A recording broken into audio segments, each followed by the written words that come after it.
Good evening, everyone. Welcome to Byju's IAS. Am I audible and visible?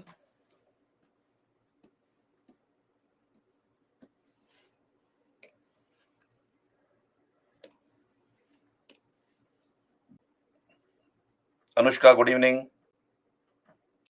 Am I audible and visible?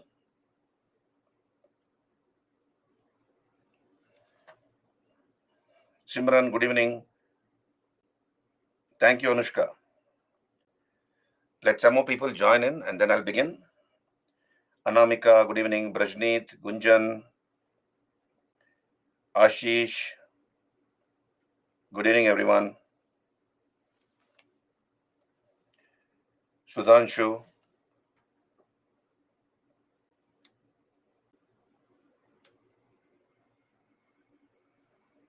Kriti, good evening.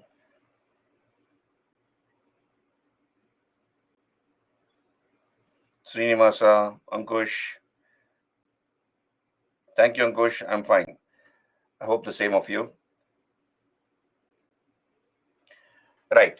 On Friday, I gave you an overview of medieval Indian history. I began with medieval India, and I gave you an overview of medieval Indian history, entire story of medieval India, a period of 1,000 years, which we divide for the sake of convenience into early medieval India, that is from the 8th to the 12th century, and later medieval India is from the 13th to the 18th century. And I covered a few topics. One is the about Shankaracharya, Adi Shankaracharya, and his philosophy of Advaita. We have explained that. Then the Arab conquest of Sindh in 712, the Arabs conquered Sindh, ruled Sindh for a few years, and they abandoned Sindh and went away. What was the effect of the Arab conquest of Sindh on our history and culture? We have discussed that.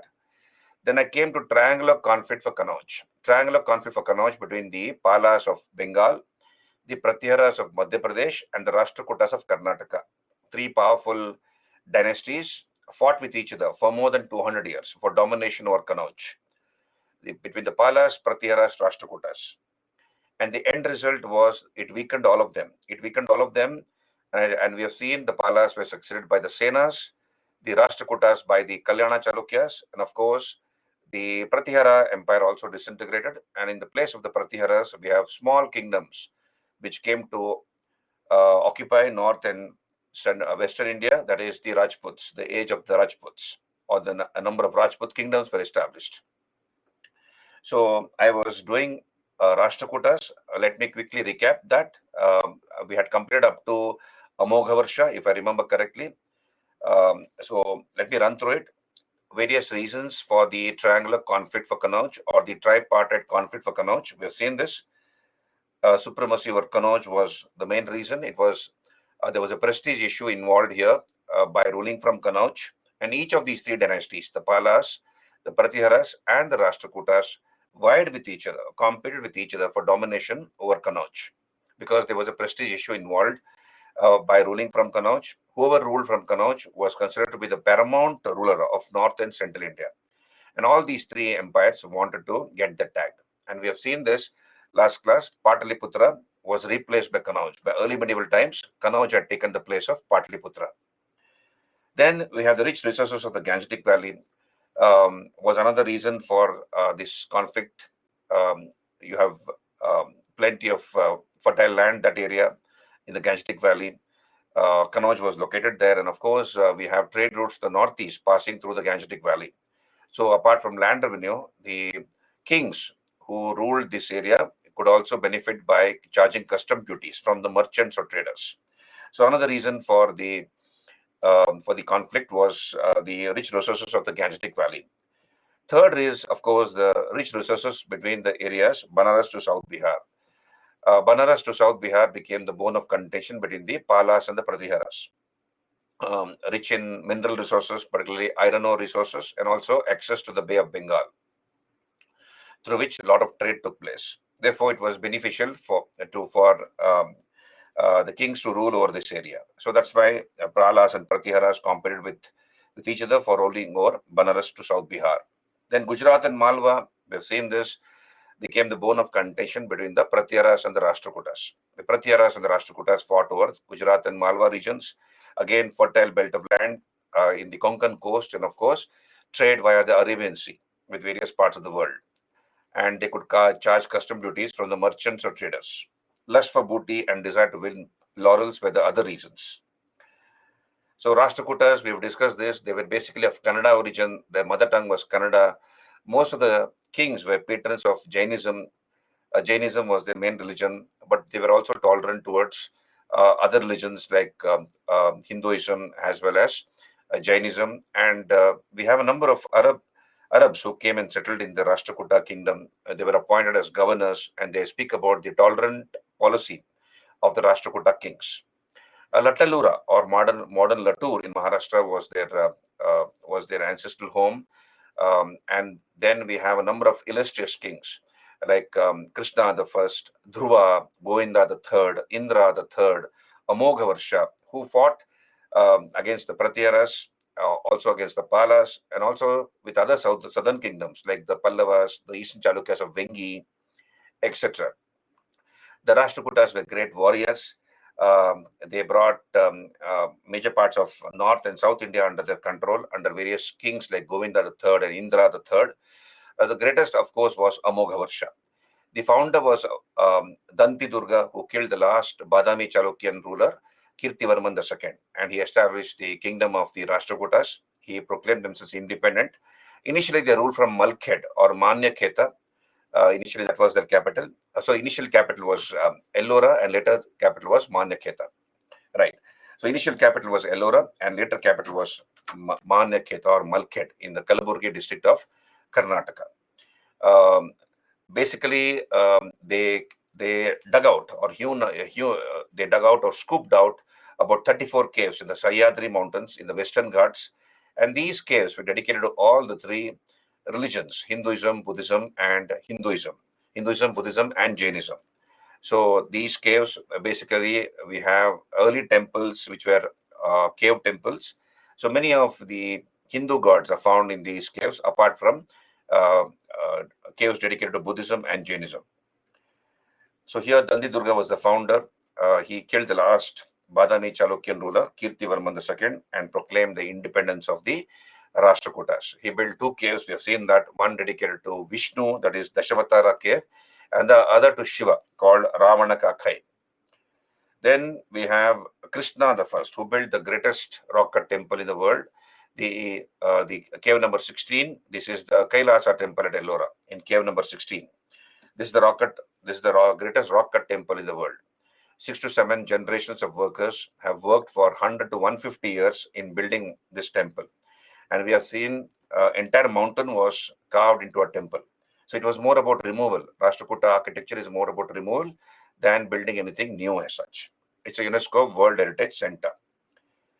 So this is Ellora. We've seen this. I'm quickly recapping whatever we have done last class, Friday.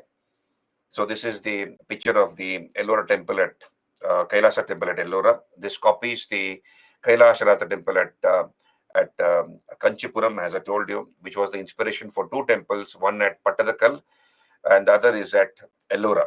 So I have told you that. Then Dhruva. Dhruva was another important king. He defeated major rulers of North India as well as South India, like the Pratiharas, then of course the Palas, the Pallavas, Eastern Chalukyas of Vengi, and he built a tank or a lake in Halebeedu called Dhruva Samudra. And the name Dwara Samudra for Halebeedu comes from there. Halebeedu was the later capital of the Hoysalas. Initial capital of the Hoysalas was Belur. Later capital was Halebeedu. And another name for Halebeedu is Dwara Samudra. When I come to Hoysala chapter, we will talk about it. So the name Dwara Samudra is from this word called Dhruva Samudra, a lake which was built by this Rashtrakuta king called Dhruva. Then Govinda III, the Sanjan copperplate inscription of his son Amogavarsha talks about his brilliant military campaigns. He conquered North India. We are told that the Rashtrakuta horses tasted the icy liquid waters of the Himalayan streams, and the elephants of Govinda III bathed in the holy Ganges. So from that we come to know that he was a great conqueror who defeated major rulers of North as well as South India. And of course, the next ruler was Amogavarsha. Amogavarsha was the greatest of the Rashtrakuta kings. He ruled for 64 years. His period is called the Golden Age of Kannada literature. Kaviraja Marga, the earliest text, the existing text in Kannada language belongs to his period. Initially, it was thought that it was Amoga Varsha who was the author of Kaviraja Marga, but later historians have revised this opinion. His court poet Sri Vijaya is now considered to be the author of Kaviraja Marga, the earliest existing book in Kannada language. He was himself a great warrior, Mogavarsha, but then in one battle he lost to the Western Ganga king Niti Marga Irayanga. So the Gangas of Talakadu, also called the Western Gangas, he lost to Niti Marga Irayanga, and after that defeat, he turned to diplomacy. Amogavarsha turned to diplomacy. He gave his daughters in marriage to many of his adversaries, and that way, through matrimonial alliance, he brought about peace between his neighbors, between his enemies and himself. Chandralabbe, one of his daughters, was given in marriage to the Western Ganga king Putuga, Western Gangas or Gangas of Talakad. He also gave his other daughters in marriage to the Vengi Chalukya as well as the Pallavan kings. And that way he was able to bring about peace and order. He ruled for 64 years, and he is called the Ashoka of Karnataka because of his welfare-oriented measures which he took. Manyaketa became his capital. He shifted the capital from uh, from um, Ellora to Manyaketa. So Malkhed or Manyaketa on the banks of the Kagina River became his capital. Um, then, of course, towards the end of his reign, we have a rebellion by his son Krishna. Prince Krishna rebelled against his father. But then Amogavarsha's commander called Bankesha defeated the crown prince and made him repent. Thereupon, Amogavarsha founded a city or a town in honor of his commander Bankesha. He called it Bankapura. He called it as Bankapura and appointed Bankesha as the governor of Banavasi. Right? Amogavarsha was author of the Sanskrit book called Prashnottara Ratnavali or Ratnamala, which is in Sanskrit language. Prashnottara Ratnavali or Ratnamala. And as I told you, according to the Sanjan copper plate,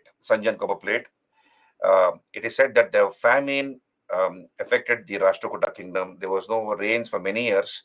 So thereupon, Amogavarsha goes to this Mahalakshmi temple at Kolhapur, and he takes a vow before the goddess Mahalakshmi that he will cut away the he'll cut away the thumb of his left hand. And no sooner did he make this vow or take this vow, it is said that the calamity miraculously went away. And true to the promise he had taken before this goddess, he goes to this temple and cuts away the thumb of his left hand. So that is what the Sanjan copper plate tells us. Sulaiman, traveler from Arabia, an Arab traveler, visited the kingdom of Amogavarsha, and he says that um, his kingdom, he ranks Amogavarsha as one among the four great emperors of the world. The other three being the emperor of China, the Caliph of Baghdad, and of course the emperor of Constantinople, the Ottoman ruler of Constantinople. So these are the three great rulers apart from Amogavarsha, which he names as the four greatest emperors of the world. And Amogavarsha, I told you, committed Parama Yoga. So he drowned himself in the river Tungabhadra, thus committing what is called Parama Yoga. Parama Yoga. So this is where I stopped last class. This is where I stopped last class. Can I continue? All of you? Hello? Can I continue? Audible and visible? People who will not join late? Okay. So, right. Okay. Yeah. So, okay. So story. Okay. Sakshi remembers the story. I had told you that I'll tell you a story, but then let me skip the story. I can go to a lot of things to cover. Right. Let me skip the story.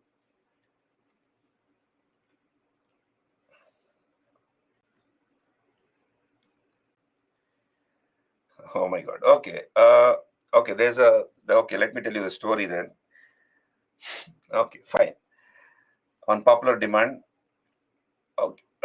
Okay. Fine. So here there is a story around this goddess here. Let me tell you the story. The story goes like this. You see, Vishnu. That is in North India, Vishnu is called Balaji. And in South India, he is called Venkatesha. So we have the famous Tirupati temple, Tirumala Tirupati temple in Andhra Pradesh. So Venkatesha or Venkateshwara, Vishnu, another form of Venkateshwara is Vishnu. So it's called Venkateshwara in the south, whereas in the north it's called Balaji. So here, the story goes like this: Vishnu was in his headquarters along with his favorite wife, Lakshmi. So you can see the picture of Mahalakshmi here. So that is his favorite wife. He has two wives, Vishnu. One is Padmavati, and the other is Lakshmi. So he was taking rest. He was in his Sheshanag. You have the seven serpent-hooded bed or mattress of Vishnu. So he's lying on that serpent mattress, and then Lakshmi was giving him a leg press, and the husband and wife were having a pleasant chit chat. They were having their private moment, husband and wife. Now there was a rishi. There was a sage called Durvasa. Durvasa. So sorry, Brigu. There was a sage called Brigu. Okay, so there was a sage called Brigu, and Brigu was known for his short temper. So he had a very short fuse. He was known for his short temper, right? And Brigu wanted to perform a yagna on the earth. He wanted to perform a sacrifice or a yagna or home, as it is called, homa. And he wanted to test the Trimurtis. Who are the Trimurtis? Brahma, Vishnu, Mahesh, as you know. He wanted to test the Trimurtis, Brahma, Vishnu, and Mahesh, or Shiva.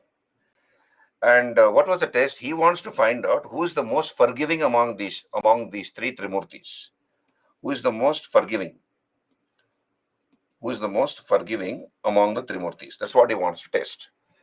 And I believe Brigu went to Brahma Lok. Brahma failed in the test. Then he went to Kailasa, headquarters of Shiva and Parvati. Shiva also failed in the test. So he was coming towards Vaikunta. So Vaikunta is Vaikunt, as it is called. Vaikunta is the headquarters of Vishnu. That's where Vishnu stays with his family. So he was coming towards Vaikunta, Brigu, and Vishnu knew why this person is coming, right? So he was coming. He came to know why this person was coming. So I believe the door of the Vaikunta was closed. Door of the Vaikunta was closed, and Vishnu and Lakshmi were there inside their private chamber. And Brigu was waiting for them. He waited for 1 day, 2 days, third day, 3 days. He has waited, and he could not tolerate this waiting anymore. So he kicked the door of the Vaikunta and barged in. And this is what Vishnu was waiting for. So he went straight to Vishnu's bed, where Vishnu was lying on the bed, and he kicked Vishnu on his chest. Brigu kicked Vishnu on his chest. So Vishnu is supposed to have held his leg, and then he plucked an eye which was below his feet. So the temper for Brigu came from that eye. There was an eyelid underneath his feet, I believe. So he plucked that eyes, and then the temper of Brigu cooled down, and he bandaged Brigu. Vishnu bandaged him, put ointment and all that, and he bandaged him. And then Brigu fell at the feet of Vishnu and sought his pardon. And Vishnu pardoned him. And Brigu told him the reason why he had come there. And he told Vishnu that he has passed the test, that the most forgiving among the Trimurtis is Vishnu himself. And therefore, he is invited to preside over the yagna or home, which Brigu would be performing shortly. So Vishnu told him that he will come and preside over the yagna or home, and he can go back. So Brigu went away from Vaikunta after having invited Vishnu to the home. Now Lakshmi was watching all this. Lakshmi, his favorite wife, Vishnu's favorite wife, was watching all this, and she was very angry with her husband. And she began to reprimand him. So she told him, I believe, this is the place, this is called Vakshasthala. In Sanskrit, the chest of Vishnu is called Vakshasthala. So this is where I stay. Lakshmi's abode is that, in the chest of Vishnu. And he has insulted the place where I reside in your chest. Instead of punishing that person, you have let him go. What type of a husband are you? You're a useless husband. So she picks up a fight with Vishnu. She gets very angry, I believe, Mahalakshmi, and she starts walking away from Vaikunta. And she comes down to earth. She comes down to earth, and she becomes a stone here. You see this picture here? This is the temple where she became a stone, Mahalakshmi. And in search of Mahalakshmi, his favorite wife, Vishnu came down to earth, and he could not find her. And he became a stone on that hill there in Tirumala, Tirupati. That's why it is called Bhu Vaikunta, Vaikunta on the earth. And every year, on important occasions like Kalyanotsava, etc., ghee is sent in large quantity. Ghee is sent from Tirupati, Tirumala to this Mahalakshmi temple at Kolhapur to light the lamps there. So this is part of the tradition which even now is being followed, because this is where the favorite queen or the favorite wife of Vishnu is supposed to reside, in this particular temple. So this is the mythological story behind this temple. Did you get me that? Right? This is the story. Anyway, we'll come back here. So we move on. Amogavarsha patronized the following Jain scholars. They were all wrote in Sanskrit language. UPSC had asked a question from this section. We'll come to the questions later. So here on your screen. So Jinasena. So he was the chief preceptor of King Amogavarsha. The preceptor means guru. He was the Purohita or the Raja Guru. Jinasena. Preceptor means guru. Raja Guru has it is the chief guru. Raja Guru. And Jinasena wrote all these books. Adi Parama Yoga is Parama Yoga is jumping into the river. One of the ways of killing themselves. According to many of the Jain kings did this. For example, the Kalyana Chalukya king Someshwara also jumped into the Tungabhadra and killed himself because he was suffering from an incurable disease. Similarly, Amogavarsha also jumped in his old age into the Tungabhadra and committed suicide. Another name for that is Parama Yoga.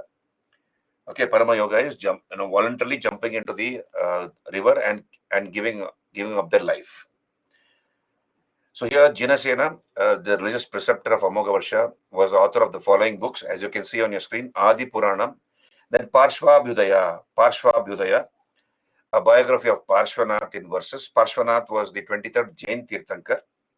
Parshvanath is the 23rd Jain Tirthankara.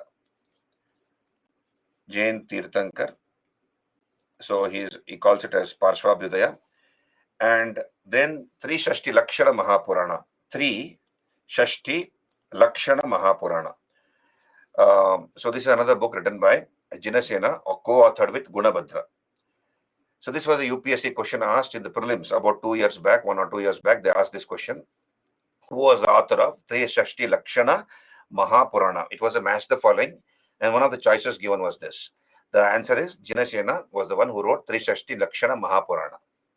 Then a Shakatayana. So he wrote Amogavritti on grammar. Mahaviracharya on mathematics, called Ganita Sara Sangraha, and Harisena wrote Harivamsha. So these are the various scholars patronized by Amogavarsha, the Rashtrakuta king. Then, of course, Krishna II. So as I have told you last class, we have the Rashtrakutas who had succeeded the Badami Chalukyas, and the Pallavas were succeeded by the Cholas. So just as the Chalukyas of Badami and the Pallavas fought against each other, the Rashtrakutas and the Cholas fought against each other. Do you remember? I have drawn a map and shown you that. The successors of the Badami Chalukyas were the Rashtrakutas, and the successors of the Pallavas were the Cholas. So Rashtrakutas and Cholas also fought against each other over the Krishna Tungabhadra basin, that is the Raichur Doab. Now, Krishna II of the Rashtrakutas was defeated by Parantaka Chola in the Battle of Vallala. In the Battle of Vallala, we have Krishna II being defeated by Parantaka Chola. Parantaka Chola defeated him. But later, what we see is, under Krishna III, the Rashtrakutas were able to prevail over the Cholas, and Krishna III was able to defeat Parantaka I in the Battle of Takkolam. So here you can see here the Battle of Takkolam. In this Battle of Takkolam in 949 AD, Krishna III defeated Parantaka I. So remember these two battles, Vallala and Takkolam. In the Battle of Vallala, it was Cholas who prevailed. So Chola king Parantaka defeated Krishna II. But in the Battle of Takkolam, it was the Rashtrakuta king Krishna III who defeated Parantaka I. So remember these two battles, please, Vallala and Takkolam. Hello, are you there with me, all of you? Are you there with me? So please remember these two battles, Vallala, Takkolam. Right. Then Krishna III, on your screen, Krishna III patronized these scholars. Krishna III patronized these scholars. Pampa, who wrote Adi Purana. Pampa wrote Adi Purana. Vikramarjunaya, and Pampa Bharata. So these are the books written by Pampa. Then Ponna wrote Shanti Purana, and Chamundaraya wrote Chamundaraya Purana. So we have the Trimurtis of Kannada literature, the triumvirate, as it is in English. In English, it is called. They are called triumvirate. Triumvirate. That is the Trimurtis, the three gems of Kannada literature. Three gems of Kannada literature. Who are the three gems of Kannada literature? Pampa, Ponna, Ranna. Again, UPSC question. Pampa, Ponna, and Ranna. Now, out of these three people, two were in the Rashtrakuta court. That is Pampa and Ponna. You can see here, Pampa and Ponna were in the Rashtrakuta kingdom. And Ranna was in the Kalyana Chalukya kingdom. We'll come to that later. Kalyana Chalukyas. And Ponna was his poet laureate. Poet laureate means court poet, chief poet. Ponna was his chief poet. Okay, so Pampa, Ponna, Chamundaraya, who wrote Chamundaraya Purana. These are the three scholars patronized by Krishna III. The last king was, of course, Karka II. Karka was overthrown by Tailapa or Taila II, who established the Kalyana Chalukya dynasty, the Chalukyas of Kalyana. They ruled from Basava Kalyan, modern Bidar district of Karnataka. So the Kalyani was their capital, and Kalyani has been identified with the modern Basava Kalyan district, modern Basava Kalyan in the Bidar district of Karnataka. We'll come to that in some time, the Chalukyas of Kalyana topic. So the last Rashtrakuta king was Karka II. Remember these type of factual information, it can get confusing. His feudatory was Tailapa or Taila II, who established the Kalyana Chalukya kingdom after killing Karka II. Right? Now, other aspects of Rashtrakuta rule, their empire, the Rashtrakuta empire was divided in the following manner, as you can see. Empire was divided into provinces. Provinces were called Rashtras under an officer called Rashtrapati. So what was the duty of this Rashtrapati? To collect land, maintain law and order, collect revenue, and also head of the army in the Rashtra. So there was an army in the Rashtra or the province. He was the head of that army in the Rashtra. So his duty was to maintain law and order and collect land revenue. Below the province came the Vishaya or the district under a Vishayapati. He pretty much performed the same duties as the Rashtrapati at the provincial level. So again, maintaining law and order at the district level and collecting land revenue and acting as a judge.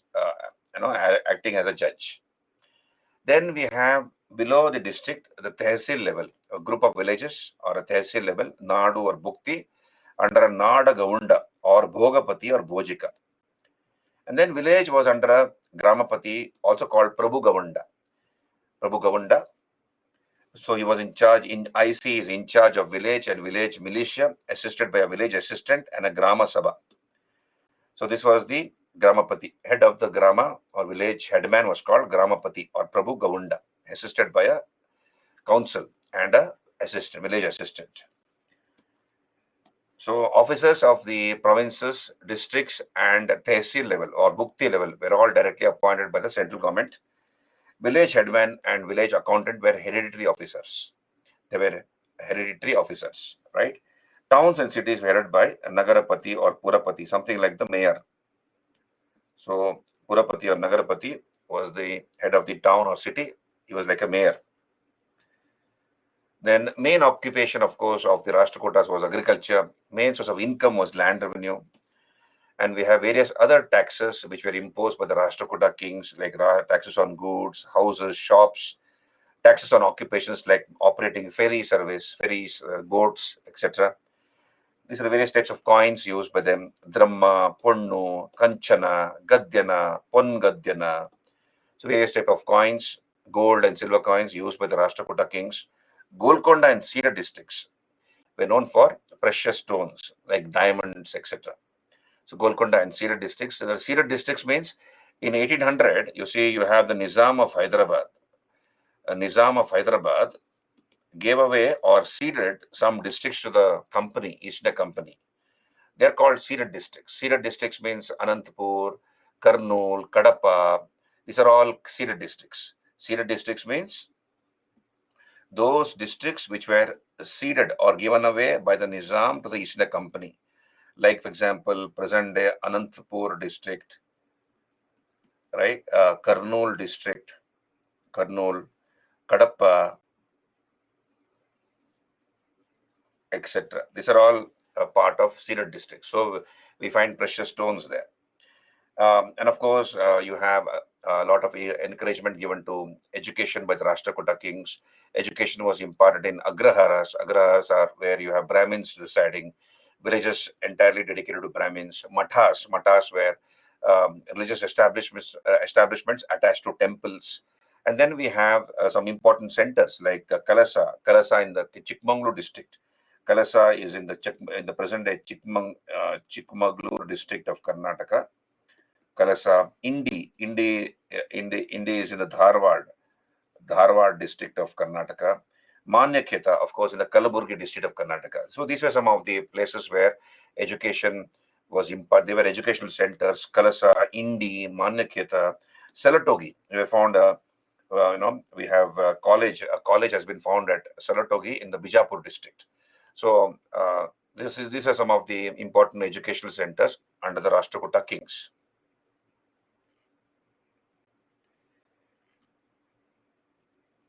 I have forgotten my modern India, Ankush. Golconda ruler gave golden firman to East India Company.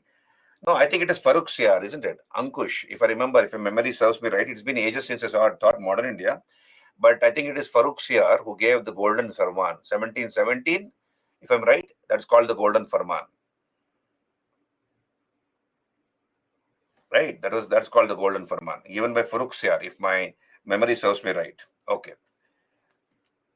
Then, of course, both Shaivism and Vaishnavism flourished under the Rashtrakuta kings. I told you they were basically patrons of Jainism, but then they were also tolerant towards other religions. And on their emblems, we have both the Garuda and Shiva seated in a yogic posture that is depicted. So they were also patrons of Vaishnavism and Shaivism. Danti Durga performed the Hiranyagarbha sacrifice at Ujjain. So I told you that Hiranyagarbha sacrifice is to celebrate a victory. And of course, we have important Buddhist centers. For example, Kanheri near Mumbai, Sholapur, Dharwad. These are some of the important Buddhist centers.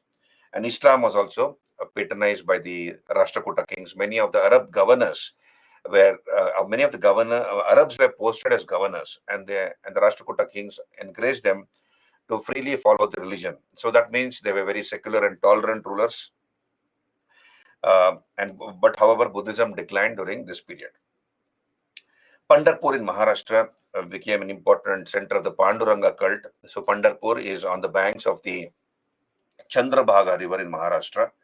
So on the banks of the Chandrabhaga River, a tributary of the Bhima. It's a tributary of the Bhima River in Maharashtra, the Chandrabhaga River. And on the banks of the Chandrabhaga River, we find this town called Pandharpur. So Krishna is called Vitthal here. So Krishna is called Vitthal, and Rukmini is called Rukumai. So this became an important center of the Panduranga cult during the Rashtrakuta period, right? And of course, I told you many of the Arabs were appointed as governors. Mosques were built by these Arabs to pursue their religion, and the Rashtrakuta kings had no problem with that. So that means that shows that they were very tolerant rulers, and they allowed religious freedom to many people in their vast empire. Okay. Then there was yeah, it's okay, Ankush. It's okay, fine. Thank you.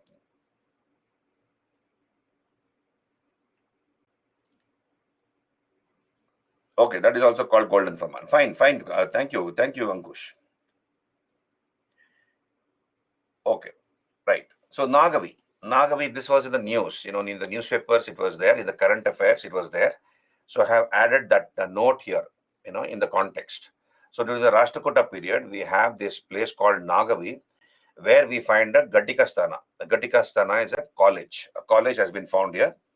Gatikasthana, or a place of learning or university. There was also a librarian here. attached to this Ghatikasthana, there was a librarian, Bhandaraka. He was called a Bhandaraka. And about 200 to 300 students used to study there in the Nagavi Ghatikasthana. Many subjects were taught, like Vastu Shastra, Vedas, Agastya Samhita, etc. And it has been compared to the Kanchi Ghatikasthana. So this was there in the news. And Nagavi is called Takshashila of the South. So this was an Agrahara, which was a settlement of Brahmins. And those days, Brahmins were called Mahajana. In that area, Brahmins were called Mahajana. Right? So revise Pari, Pari, how to remember all these things? How to remember all these things is what you have to revise.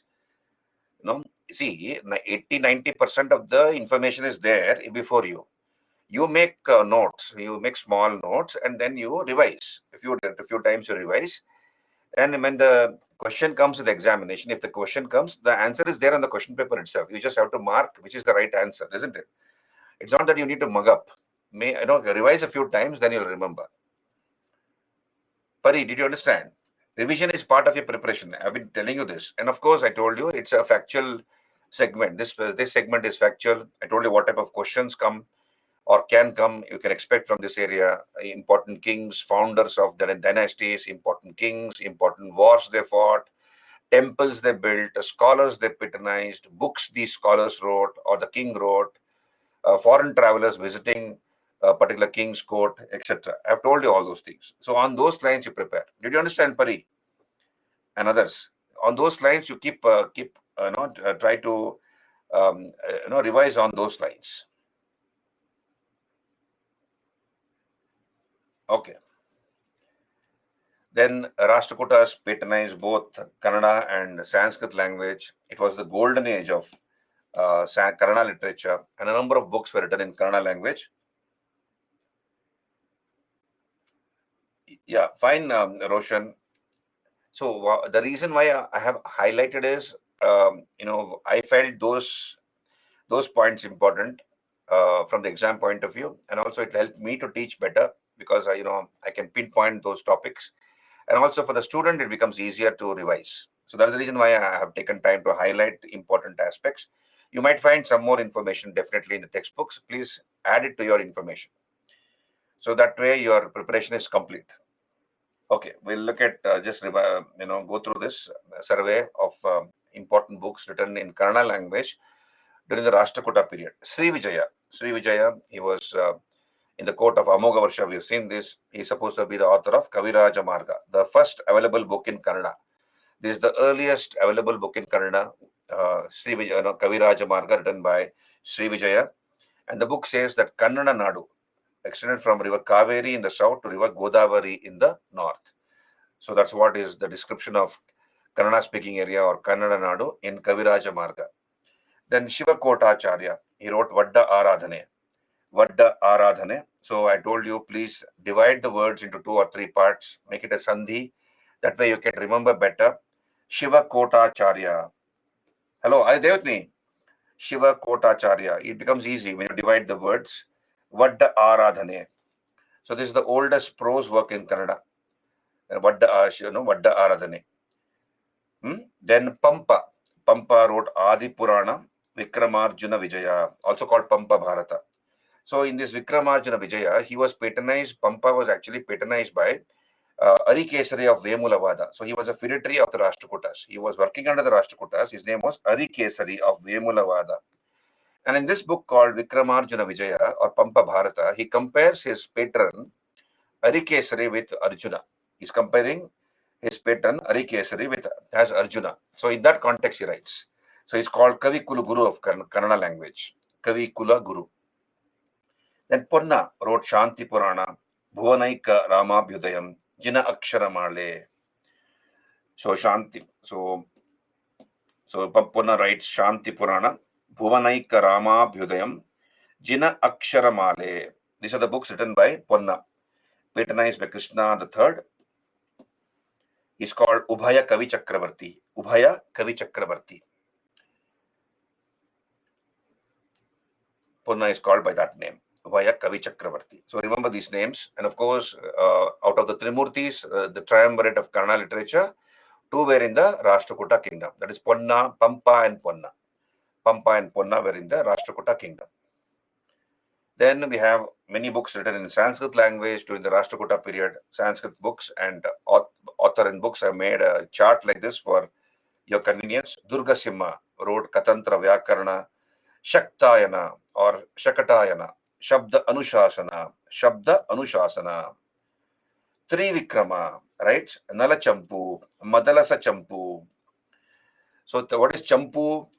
When I come to literature topic as part of art and culture, we will talk about it. But then in this context, let me tell you, what's Champu? It's a style of writing, Champu, where we have prose mixed with verse. So when you mix prose and poems together, that's called Champu style of writing. Champu. Champu is a form of a literary piece where we have a combination of prose and poems, prose and poetry, or prose and verse. Did you understand? That's called Champu style. So this is the first Champu style in Sanskrit language. Hello, are you there with me, Champus? Are you there with me? Did you understand what is Champu? Mix prose along with poems, interspersed with poems. That is called Champu. So Nala Champu, Madalasa Champu. These are the books written by Trivikrama in the Champu style. Then Amoga Varsha writes Prashnottara Ratnamalike, Prashnottara Ratnamalike. Mahaviracharya, Ganitasara Sangraha on mathematics. This is a book on mathematics, maths. Ganit, in Hindi also Ganit is mathematics. So in Sanskrit, Ganit is mathematics. So Ganitasara Sangraha on mathematics. Jinasenacharya, Adi Purana. So this is the story of Bharata and Bahubali stories in Purana style. So this is a story of actually, in Shravana in Karnataka, in the Hassan district, we have this statue of Bahubali Gomateshwara, 58 feet in height. So there's a story as to why this persona called Bahubali stood like that. So there's a story. When I come to Jainism, I'll tell you the story. This is the story of Bharata fighting against Bahubali. That is called Adi Purana. Bharata and Bahubali stories in Purana style. Jina Senacharya wrote Adi Purana and Parshvabhyudaya. So again I repeat, you make cue cards. Make cue cards 6 centimeters by 4 centimeters. Write this information in small fonts for small letters, and then you keep on revising them. No, just 6 centimeter by 4 centimeter cue cards you make. Keep it in your pocket, keep in your purse, and whenever you're free, keep revising them. That's the best way to remember such information. Yeah, did you get me that?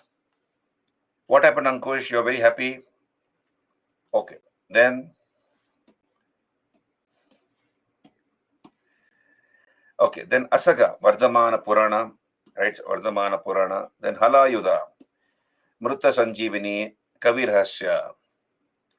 Okay, Champu style is that. Yeah. Okay, that is Champu, Champu. Okay, not BU. Champu, Champu. Right. So Mruta Sanjeevani and Kavi Rahasya. Okay. Then the Rashtrakutas were the last rulers to build rock-cut cave temples. They were the last to build rock-cut cave temples. We have seen this. The greatest rock-cut cave temple is at Ellora, built during the reign of Krishna the First. And their temples, cave temples, are found at Ajanta, Ellora, and Elephanta. So Elephanta is off Bombay, 1 hour by ferry. In the Arabian Sea, you have an island called Elephanta, or locally called Sripuri or Gharapuri. And there are 6 caves there. In one of the caves, you see a picture to the right of your screen. We have a 25 feet, 3-face Shiva in one of the caves. This is called Trimurti cave. And Shiva is depicted as creator, preserver, and destroyer in this particular idol, in this particular image. This is found inside a cave, in one of the caves in Elephanta Island. It is 25 feet in height. Okay, this is about Rashtrakutas. Clear? This is about Rashtrakutas. So then let us come to other dynasties.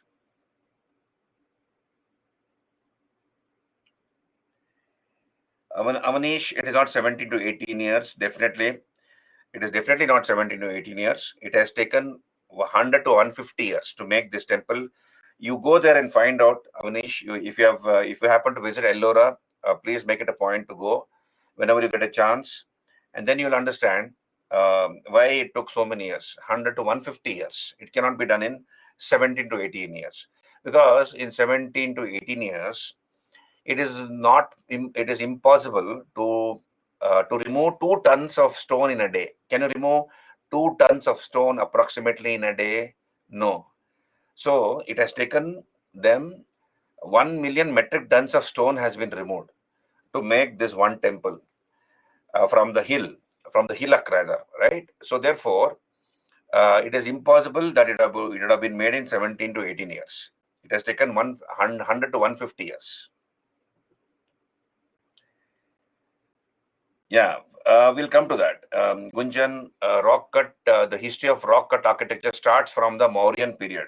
Gunjan, Ashoka's period. You remember, 4 rock cut caves were made by Ashoka in the Barabara hills, and he donated them to the Ajivika monks. That's where we begin our survey of rock cut architecture in India. Gunjan, did you get me, Gunjan? So here, Ashoka's grandson Dasharatha dug up 3 caves in the Nagarjuni hill.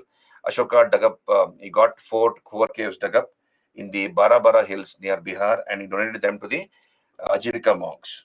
Yeah, Gunjan, yes. No, they're not called rock cut temples. Basically, rock cut architecture begins from the Mauryas. This is a rock cut, the greatest rock cut temple is the Kailasa temple. There are other temples. When I come there, we'll talk about it.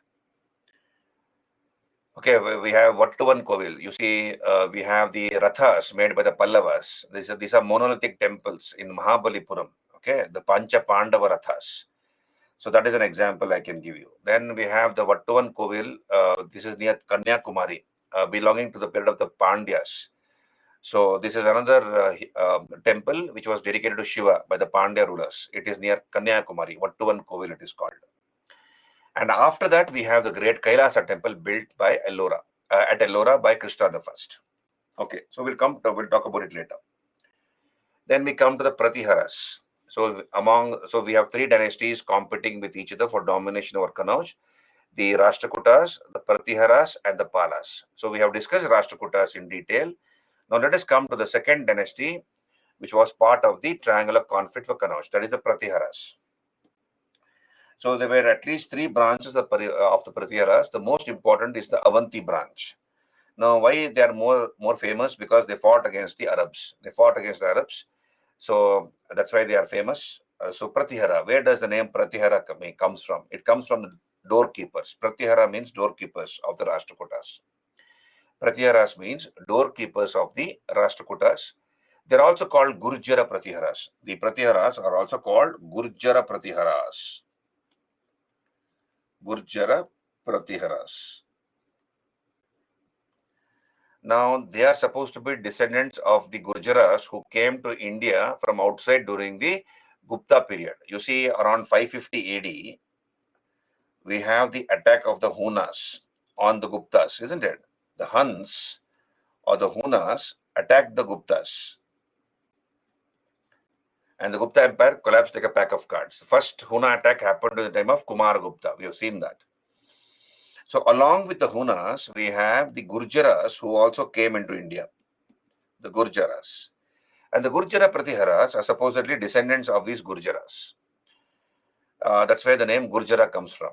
So here, either way, they ruled over eastern and central Rajasthan, central and eastern Rajasthan, called Gurjaratra, with Kannauj as their capital. Kannauj was their capital. Now, understand this. There was a Rashtrakuta king. Understand this, please. Who was the founder of the Rashtrakutas? Anyone? Who was the founder of the Rashtrakutas? We just now did Rashtrakutas. Founder of the Rashtrakutas, Danti Durga. Very good, Puja. Yeah, Ankush, Bhimre. Right. No, not Repatanga Baba. Danti Durga. Danti Durga was the founder. Very good. Now look here. The Danti Durga, the Rashtrakuta king, understand this, he attacks Ujjain. He attacks Malwa. Okay, just hold on. So he attacks North India and he defeats a Rashtrakuta, a Pratihara king called Deva Shakti. was defeated by Danti Durga. So understand this. The Rashtrakuta king, Danti Durga, he defeats Devaraja or Devashakti. Devaraja or Devashakti was defeated by him. And to celebrate this victory, and he conquers Avanti. He conquers Avanti. Avanti was the capital of Devaraja. So Avanti kingdom. And what was the capital of Avanti? Ujjain. Capital of Avanti kingdom is Ujjain. So Ujjain was the capital. Now Danti Durga wanted to celebrate this victory over Devaraja or Devashakti. So what did Danti Durga do? He performed a yaga. Understand this. He performed a havan or a home that is called Hiranya Garbha Yaga. Hiranya Garbha Yaga. Hiranya Garbha Yaga. So Hiranya Garbha Yaga is generally performed to commemorate a victory, to celebrate a victory, to commemorate a victory. So this is a yaga specifically performed to commemorate a victory. So Danti Durga defeated Devaraja or Devashakti, the Avanti king, and he performed the Hiranyagarbha yaga. So when this yaga or home was going on, you know what Danti Durga did? He ordered Devaraja or Devashakti to stand as his doorkeeper. So imagine this is the hall. This is the hall where the yaga is being performed. Imagine this is the home. So this is the home. Okay, and Homa is going on. And who is made the doorkeeper? Devaraja is made the doorkeeper. So Devaraja is made to stand here, okay, by Danti Durga, the Rashtrakuta ruler. This was an insult to the Pratiharas. This was an insult to the Pratiharas and Devaraja or Devashakti. And this began 200 years of conflict. Understand this, 200 years of conflict between the Rashtrakutas and the Pratiharas. That is the genesis of this conflict between the Rashtrakutas and the Pratiharas. Did you understand? Danti Durga defeated Devaraja or Devashakti of the Pratiharas, performed the Hiranyagarbha Yaga, and he ordered Devaraja or Devashakti to stand as his doorkeeper. When the like Darban, watchman, he made him the watchman of that particular hall where the yaga was going on. It was an insult to the Pratiharas, and this began 200 years of conflict between the Rashtrakutas and the Pratiharas. Clear? Did you understand? So I'll come to that. Just hold on. I'll come to that. So Pratiharas, so they ruled from Kanauj as their capital. Let us look at the important kings. Important kings. We have Nagabhatta. He resisted the capture of Gujarat by the Arabs of Sindh. So you remember this when I have done Arab conquest of Sindh. We have spoken about it. The Arabs came to know that there is no resource in Sindh because it was a desert area. Therefore, they wanted to expand beyond Sindh. But when they tried to expand beyond Sindh, they were defeated by the Rashtrakutas as well as by the Pratiharas. So the Pratihara king who defeated the Arabs was Nagabhatta I. So he resisted the capture of Gujarat by the Arabs of Sindh. The greatest was Mihira Bhoja. The greatest of the Pratiharas was Mihira Bhoj. He was a Vishnu devotee. We have the Daulatpura copper plate inscription in Rajasthan. A place called Daulatpura copper plate inscription describes his achievements, his military achievements. Sulaiman visited his kingdom, and it talks about the excellent cavalry of the Pratiharas. Pratiharas had a very good cavalry, he says. So Sulaiman visited the court of Mihira Bhoja. So Sulaiman had visited the Rashtrakuta king Amoghavarsha's court. Then he comes to the Pratihara kingdom and visits the court of Mihira Bhoja. Right? Then Devaraja or Devashakti. Remember this? Just now I told you the story. Danti Durga of the Rashtrakutas invaded the Pratihara kingdom, defeated Devaraja or Devashakti, and performed the Hiranyagarbha sacrifice. And when the sacrifice was going on, Danti Durga appointed Devaraja or Devashakti as his gatekeeper. So this was the insult which the Rashtrakutas meted out to the Pratiharas, and that resulted in 200 years of conflict. This lasted 2 centuries, 200 years of conflict between the Rashtrakutas and the Pratiharas, Devaraja or Devashakti, who was made as a doorkeeper by Danti Durga. Then we have Mahendra Pala, who patronized this scholar called Rajashekhara. Mahendra Pala patronized Rajashekhara, and Rajashekhara was the author of all these books. So remember this. Karpura Manjari. the only existing drama in Prakrit language. Karpura Manjari, the only extant drama. That means existing drama. Only existing drama in Prakrit language. Karpura Manjari, Kavya Mimamsa, Bala Ramayana, Bala Bharata, Vidhasala Bhanjika, Bhuvana Kosha, Bhuvana Kosha. Did you get me that? So, Mahendra Pala patronized this Rajashekara who wrote all these books. Then we have Mahipala. Mahipala, another Pratihara king, during whose period we have an Arab traveler, historian called Al-Masudi. Al-Masudi visited the Pratihara kingdom. He talks about the Gurjara Pratihara conflict as Al-Juzr.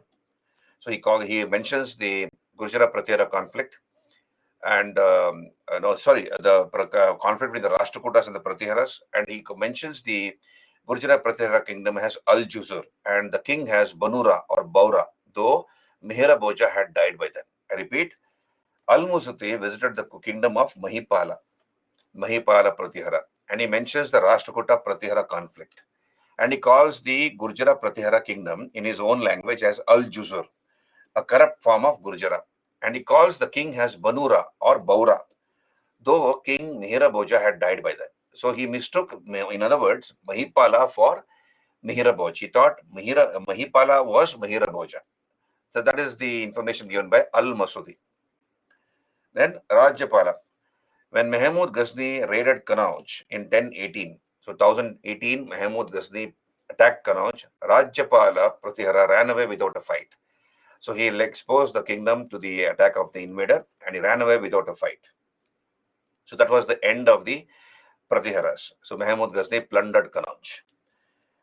So Banaras to South Bihar, we have seen, was the bone of contention between the Palas and the Pratiharas. And later, another dynasty called the Rathors or the Gahadwalas. The Rathors, also called the Gahadwalas, ruled from Kannauj. So Pratiharas ruled from Kannauj in UP, that was their capital. And later, towards the end of the 11th century, around 1090, we have the Rathors or the Gahadwalas who ruled from Kannauj again. This is about Pratiharas. Clear? So we have discussed Rashtrakutas, we have discussed Pratiharas. Can you raise your hand? Are you clear? Mahipala stanza is not understood. Ankush, I said, when Mahipala was the Pratihara ruler, we have an Arab traveler and historian called Al-Masudi. Al-Masudi visited the kingdom of Mahipala. And he mentions about this conflict between the Rashtrakutas and the Pratiharas. Then he calls the Gurjara Pratihara kingdom as Al-Juzur. So he calls the kingdom as Al-Juzur and he calls the king as Baura or Banura. He calls Mahipala as Baura or Banura, right? So he mistook Mahipala for Mihira Bhoja. Who was the greatest of the Pratiharas? Mihira Bhoj. So he called, Mihira Bhoja has Baura or Banura, but he actually came during the time of Mahipala. He did not come to the Pratihara kingdom during the time of Mihira Bhoja. He visited the Pratihara kingdom during the rule of Mahipala of the Pratiharas. They're not very important, Hari. We are discussing the main Pratihara branch, the Avanti branch of the Pratiharas. Okay, clear? Right. Then we come to the Palas. Palas ruled over Eastern India, Bihar, Bengal. Initially, Pataliputra was their capital. Later, Monghair became their capital. Both are in Bihar. So initial capital was Pataliputra. Later capital was Monghair, both in Bihar. So the Palas patronized Vajrayana Buddhism. Understand this?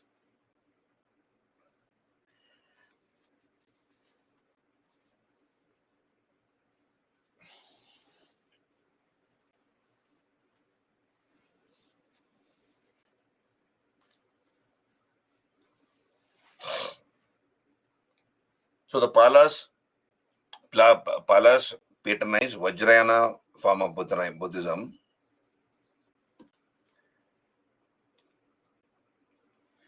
Vajrayana form of Buddhism. Understand this? Now here, what is this Vajrayana Buddhism? When I speak about Buddhism in detail, when as part of art and culture, I will talk about it. Just understand this. Vajrayana is a form of Buddhism which arose sometime in the middle of the 5th century AD in Eastern India. It arose in Eastern India in the middle of the 5th century AD, and the peak of Vajrayana Buddhism was it became very popular by the 8th century AD. Until about the 11th century AD, it was very, very popular. Vajrayana Buddhism. Vajra means diamond. Vajra means diamond, and Yana means vehicle. So literally means vehicle of the thunderbolt or diamond vehicle, vehicle of the thunderbolt. It means vehicle of the thunderbolt or diamond vehicle. So this is another form of Buddhism which arose sometime in the middle of the 5th century AD, but became very popular by the 8th to the 11th century AD. The Palas of Bengal were patrons of this form of Buddhism. Now, under this form of Buddhism, the Buddhists worship the Taras. Understand this? Buddhists worship the Taras. Who are the Taras? The wife of Buddha. They worship the wife of Buddha and the wives of Bodhisattvas. The wives of Bodhisattvas. Now, who is a Bodhisattva, etc.? I'll tell you when I do art and culture. So they worship the Taras, wife of the Buddha and wives of Bodhisattvas. Probably Buddhism was influenced by the Shakti worship prevailing in eastern parts of India. As you know, Shakti worship, Durga, Kali worship is very famous in eastern India. Probably the Buddhists were influenced by the Shakti worship prevalent in this part of the country. And they began to worship the wife of the Buddha or wives of other Bodhisattvas called Taras. In this form of Buddhism called Vajrayana Buddhism, they believe in magic, black magic. So they believe in black magic, tantra, mantra, invoking evil spirits,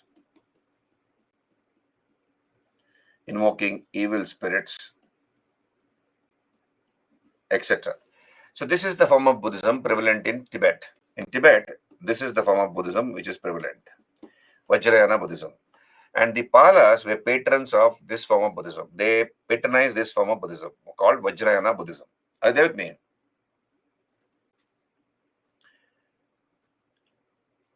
Bhimare, I've already, okay, let me explain this. Just hold on. I said, what is so confusing about it, Bhimare? Let me explain this again. Al-Masudi visited the kingdom of Mahipala or Pratihara, and he talks about the Rashtrakuta Pratihara conflict. Okay, are you clear till there? Bhimare, are you clear till there?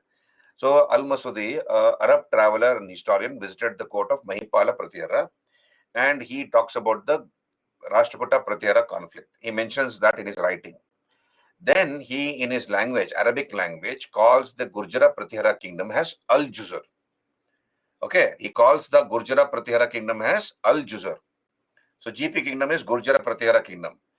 He calls the Gurjara, sorry, just hold on. He calls the Gurjara Pratihara kingdom, Gurjara Pratihara kingdom has Al-Juzur. He calls it as Al-Juzur. And who was the king according to him? He calls the king as Banura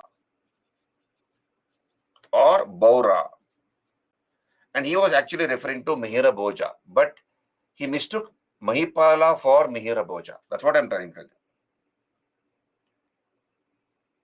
you. Mihira Bhoja is the greatest of the Pratyaras, Bhimare. Did you just now join the class, Bhimare? You see this, greatest of the Pratyaras is Mihira Bhoja.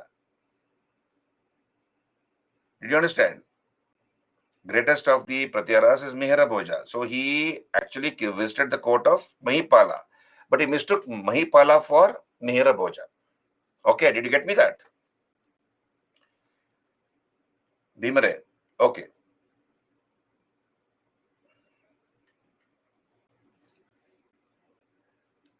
Okay, so let me move on here. Right. So here, did you understand the what is Vajrayana Buddhism? Vajrayana Buddhism became very, very popular in Eastern India, and the Palas of Bengal were the patrons of this form of Buddhism. And in this form of Buddhism, they believe in Tantra, Mantra, invoking evil spirits, black magic, etc. They worship the Taras, that is the wife of the Buddha and wives of other Bodhisattvas. I will not explain to you who is a Bodhisattva, etc. When I come to Buddhism topic, I'll talk to you in detail about Bodhisattva. No, they call the female aspect as Taras. General, it's a general name, Hari. The wife of the Buddha and wives of other Bodhisattvas are called Taras. Taras. Okay, it's plural, not singular. Taras. Okay. Buddha's wife is Yashodhara. Then you have other Bodhisattvas who had other wives. Okay, so they had many wives. Many of the Bodhisattvas and many wives, and together they are called Taras. So these women are worshipped. The wife of Buddha and the wives of other Bodhisattvas are worshipped. Okay. So let us look at the important kings of the Palas. So remember this, they patronize Vajrayana Buddhism. Then, of course, you have the Mahabodhi temple, which was built in Gaya, or what is now called Bodha Gaya, by the Pala ruler Devapala. This is where Lord Buddha had attained his nirvana or enlightenment. We have great universities which the Pala rulers built, like Vikramashila, Udandapura, Somapura, Jaggadala, Paharpur, etc. They're all Vajrayana universities. And students from Southeast Asia and many parts of India also visited these universities. They studied there in those universities. And after having finished their education, they took many mementos along with them to whichever country they came from Mongolia, from parts of Southeast Asia. The students came, and this was the center of Vajrayana Buddhism. We have Pala, miniature paintings, which they also carried away with them from the Pala kingdom. So very small paintings or miniature paintings made on palm leaves. So they took it along with them to their countries as memento. The Pala period is also famous for bronze images, which they made according to the Sirperdi method or lost wax technique. The Harappans are known for casting bronze images. When I did Harappan chapter, I've told you this. The Sirperdi method or lost wax technique of casting bronze images. The same technique was used by the Pala bronze smiths to cast bronze images of the Buddha and other bodhisattvas. So Palas were succeeded by the Senas. So that is the gist of this topic. We'll come back here. Gopala, he was the founder of the Pala dynasty. Gopala, he was elected by the people to end what is called Matsya Nyaya. What is Matsya Nyaya? Law of the fish. Matsya in Sanskrit is fish. Matsya is fish. Nyaya is law. So it literally means law of the fish. What is the meaning of law of the fish? In a river or a pond or a sea, you have the big fish which eats away the small fish. That means there was a lot of law and order problem in Bengal, in this part of the country, and people, in order to solve this problem, to maintain law and order, and to end this law of the fish, that is the mighty and the strong exploiting the weak and the oppressed. So they elected Gopala as their ruler. So Gopala was elected by the people to end the law of the fish, and he built the vihara or monastery of Udandapuri or Uddandapura in modern, that is modern Bihar Sharif near Nalanda.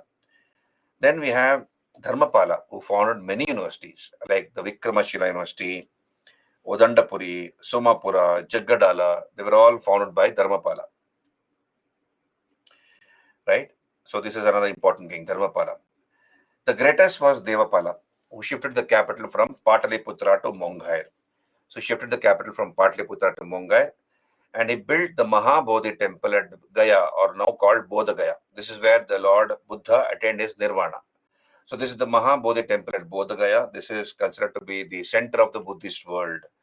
This is where Lord Buddha attained his nirvana or enlightenment. So Mahabodhi temple at Bodha Gaya was constructed by Devapala. Remember that. Then we have the Nalanda copper plate inscription issued by Devapala. So a copper plate inscription issued at Nalanda by Devapala. What does it tell us? It tells us that The king of Java, so Java, as you know, in Indonesia, by name Balaputra Deva, sent an ambassador to Devapala asking for a grant of 5 villages in order to endow a monastery at Nalanda called Chudamani Vihara. And Devapala granted the request. Let me repeat it. Let me clarify this. So here, let me use another page. So we have the king of Java, Balaputra Deva. His name was Java in Indonesia. His name was King Balaputra Deva. Balaputra Deva. Now, what did this Balaputra Deva do? He built a vihara. What's a vihara? A cave, a monastery. Vihara is basically a monastery. And what's a monastery? A monastery is a place where monks reside. It's basically in a cave. So imagine this is the mountain. This is the mountain, okay, and a cave has been scooped out like this. A cave has been scooped out like this, and this is where the monks reside. Okay, inside. And generally, a cave will look like this. You understand this? These are cells. Okay, this is the entrance of the cave. These are cells, and this is a common congregation hall. This is where the monks pray, and this is the entrance to the cave. So inside the mountain, you will have a cave like this. A cave will be, the layout of the cave is like this. This is the layout of the cave inside, and these are small rooms. You can see here. These are small rooms where the monks used to reside. There's no door for that, so there'll be one stone slab where the monks would sleep, right? And then when they want to pray together, they will pray here in this common congregation hall. So a vihara or a monastery was built at Gaya by this king Balaputra Deva. So he built one vihara at Gaya. Okay, why did he build a vihara? Because a number of Buddhist pilgrims from Indonesia, from his kingdom, will be coming to India. This is the land of the Buddha, isn't it? So they will also visit Gaya. This is where the Buddha attained nirvana or enlightenment. So having come all the way from Java, Indonesia, they will require some place to live. So he built, those days there were no hotels and lodgings. So therefore, all these pilgrims will come and stay in this vihara or in this cave, right? And then they will go and worship in that particular temple, the Mahabodhi temple built by Devapala. But then, having come all the way from Java, they'll also require food, water, and other essentials for them to live here. So therefore, the king of Java, Balaputra Deva, who built this vihara at Gaya, requested King Devapala to grant 5 villages. He said, please grant 5 villages for the maintenance of this vihara. So whatever is grown in those 5 villages, food, water, etc., will be supplied for the maintenance of that vihara. So there will be no dearth of essentials for the pilgrims who are coming all the way from Java and staying in that vihara at Gaya. Did you understand? Hello? What is Java? Java is the name of a place. Java, Sumatra, it is part of Indonesia. Pari. Java, Sumatra, Borneo, Bantam. Did you understand what I just now told you? So this is what the information we get from Nalanda copper plate inscription of Devapala. Shailendra rule of Java, that is the dynasty which ruled Indonesia. Shailendra, that was the name of the dynasty. Shailendra dynasty, which ruled Indonesia. Who was the king? Balaputra Deva. So he built a vihara at Gaya and requested the king Devapala, please grant us 5 villages so that whatever is grown in those 5 villages will go towards the maintenance of that vihara. Can you please raise your hands? Did you understand what I just now told you? So the monastery has been called Chudamani Vihara. Chudamani Vihara. Name of the vihara is Chudamani Vihara. Devapala granted the request. Devapala granted that. Means he gave away 5 villages in his kingdom for the maintenance of the Chudamani Vihara, which the king of Java had built at Gaya. Okay. Then Arab traveler Sulaiman, look at this fellow. Sulaiman visited the court of Devapala. So Sulaiman visited all the 3 kingdoms. So they might ask you. Okay, thank you, Ankush. Now, Suleiman visited the following ruler kingdoms. So, what are the kingdoms visited by Suleiman? How to remember this? You make a box. Okay, so write Suleiman here. Write Suleiman. So, Suleiman visited the following rulers. Number one, Amogavarsha, isn't it? Amogavarsha of the Rashtrakutas. So, he was the Rashtrakuta ruler. So, he visited the court of the Rashtrakuta ruler, Amogavarsha. Then, number two, Pratihara ruler. Who was the Pratihara ruler? Pratihara ruler, Mihira Bhoja. He visited the court of Mihira Bhoj. Then Pala ruler, Devapala. Did you get me? So this way, if you remember, it becomes very easy. When the exam is nearby, you'll not be confused because you already made a box and kept it. Make a box and keep it in your notes. So that way you'll remember easily. He visited the kingdom of Amogavarsha of the Rashtrakutas, Mihira Bhoja of the Pratiharas, and Devapala of the Palas. Hello, are you there with me?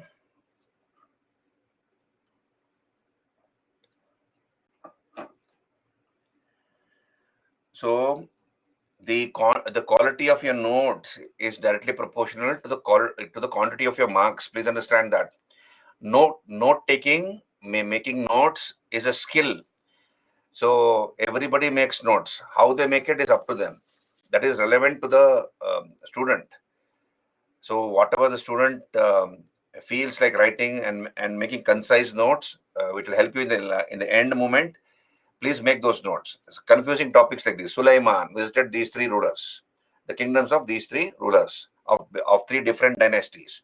So if you make it in a box and keep it, you will not get confused. समझ में आ गया ना? तो please improve your note taking skills. You have a few videos on YouTube, 10-15 minutes videos, how to make effective notes or how to take down notes effectively. Like that, you have notes.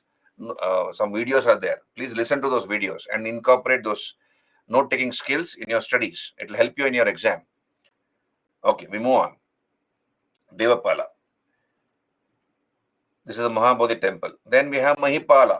So when Mahipala, the Pala ruler, was ruling Bengal, we have the attack of the Chola king Rajendra Chola.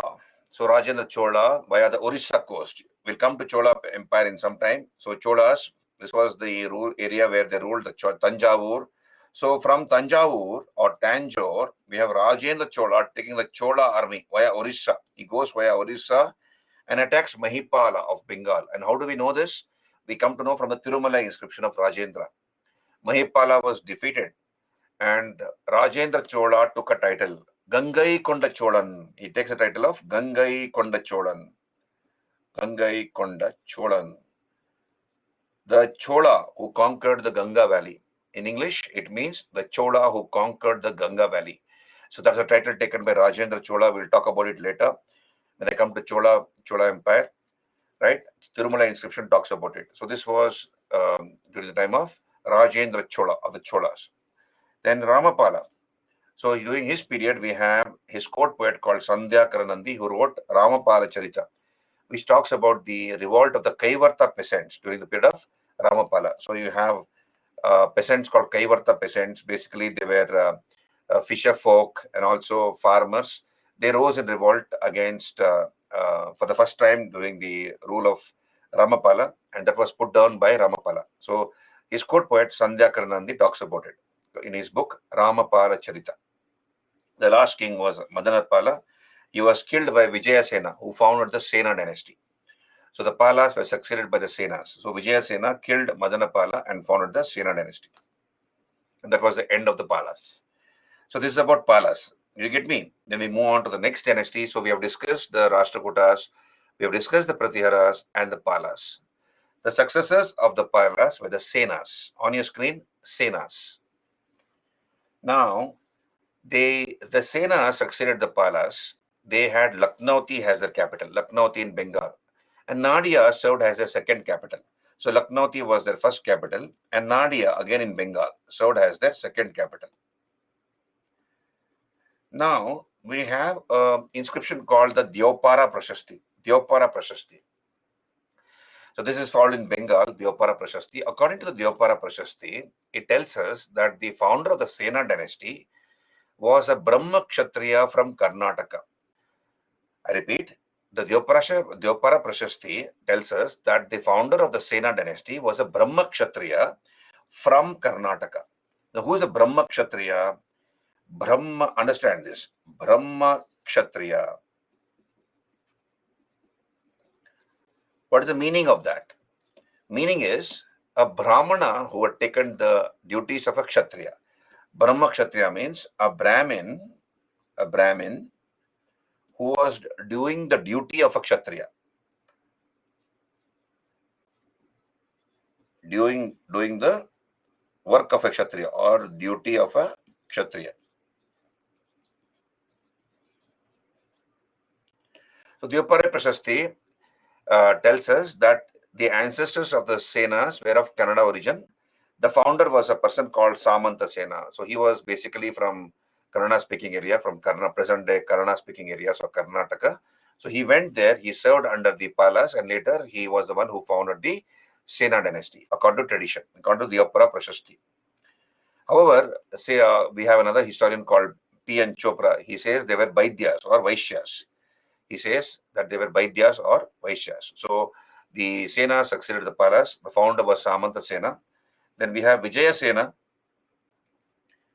What is this Shatavahana's Hari? It is out of context, Hari. Can you be specific? What is your doubt, Hari?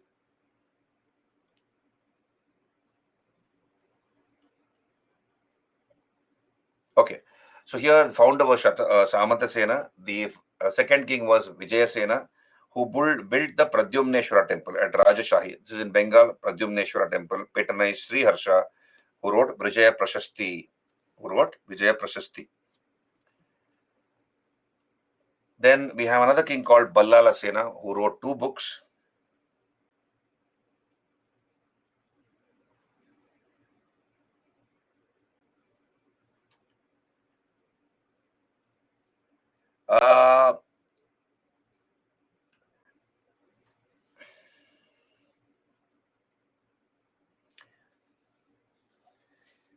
You can say that, Sumo. As Sumo says, technically Pushyamita Sunga was also a Brahma Kshatriya, as he was also a Brahmin who took the role of a Kshatriya.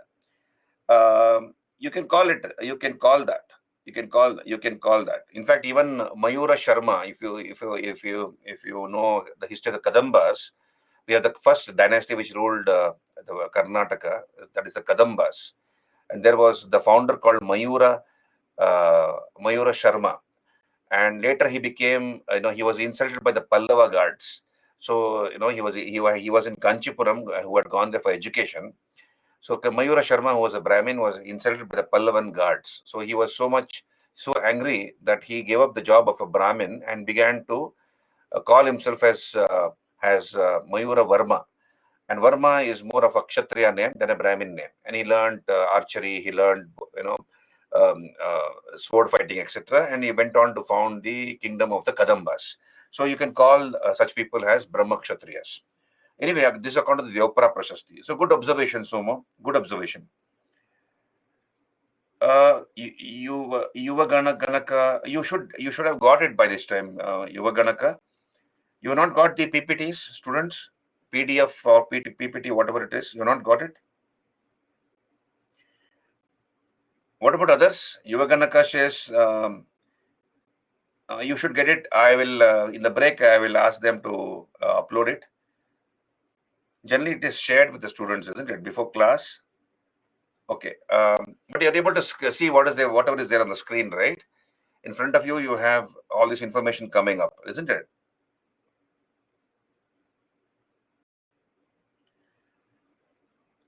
Okay, that should be shared with you because that is not my job. The backend team does that. Yeah, I will request them.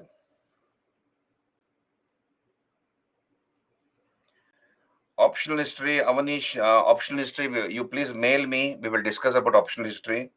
I can't discuss about optional history here in an open class like this.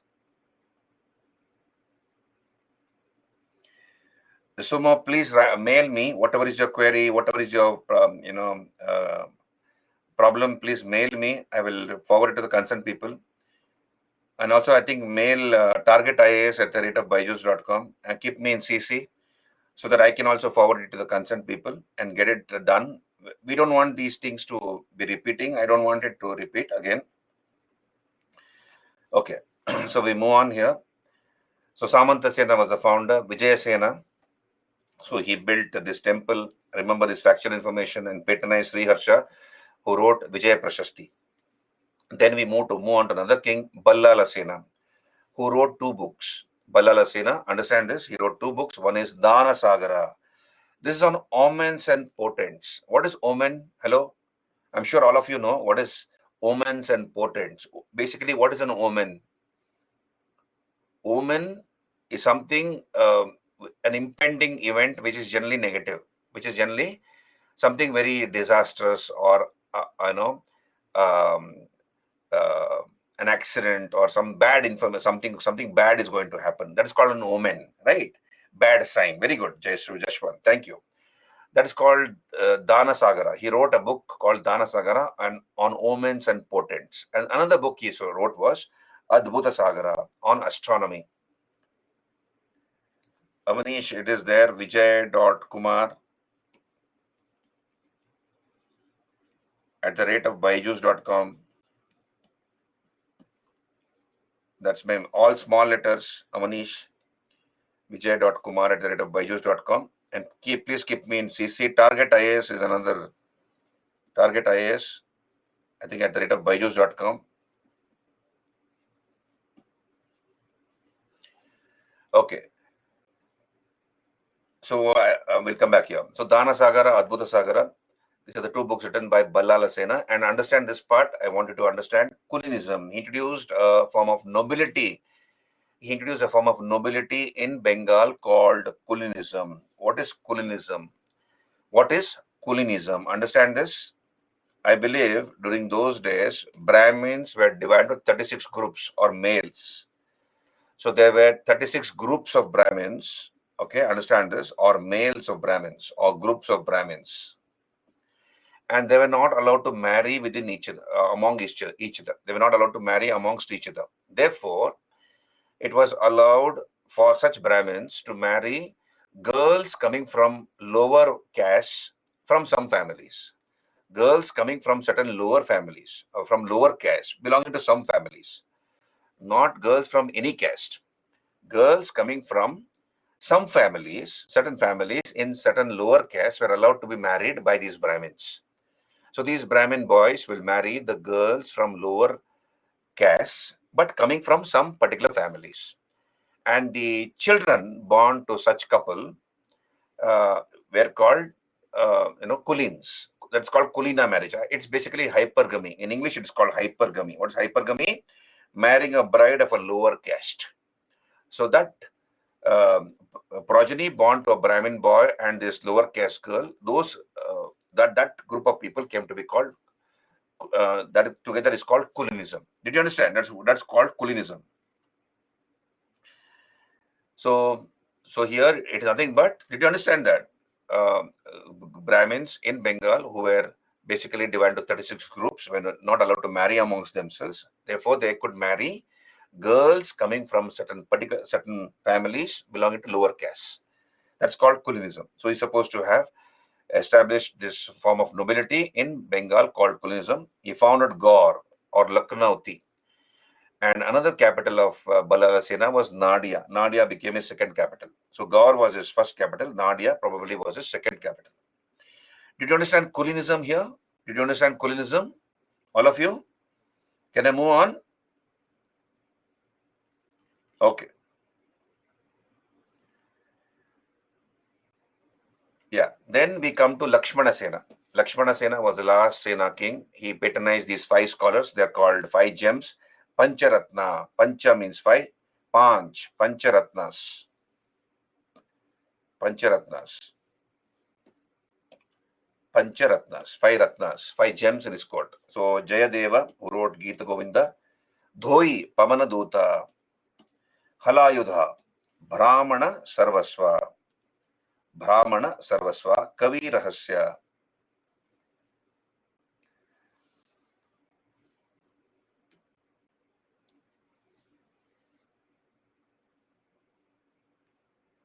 Hari, in Anuloma is, Hari is asking a very interesting question. Is Kulinism similar to Anuloma Vivaha system? My answer would be no. I'll tell you why. In Anuloma, you have an upper Varna man marrying a lower Varna girl. It could be any girl. Okay, did you understand, Hari? You yourself know the answer. If you think correctly, with patience, you would have answered it yourself. You wouldn't have required me to answer this question. So in an Anuloma marriage, an upper Varna man will marry a lower Varna girl from any family. Whereas in Kulinism, girls coming from certain families only could be married by these Brahmins, not from any family belonging to any caste, any lower caste. Yeah.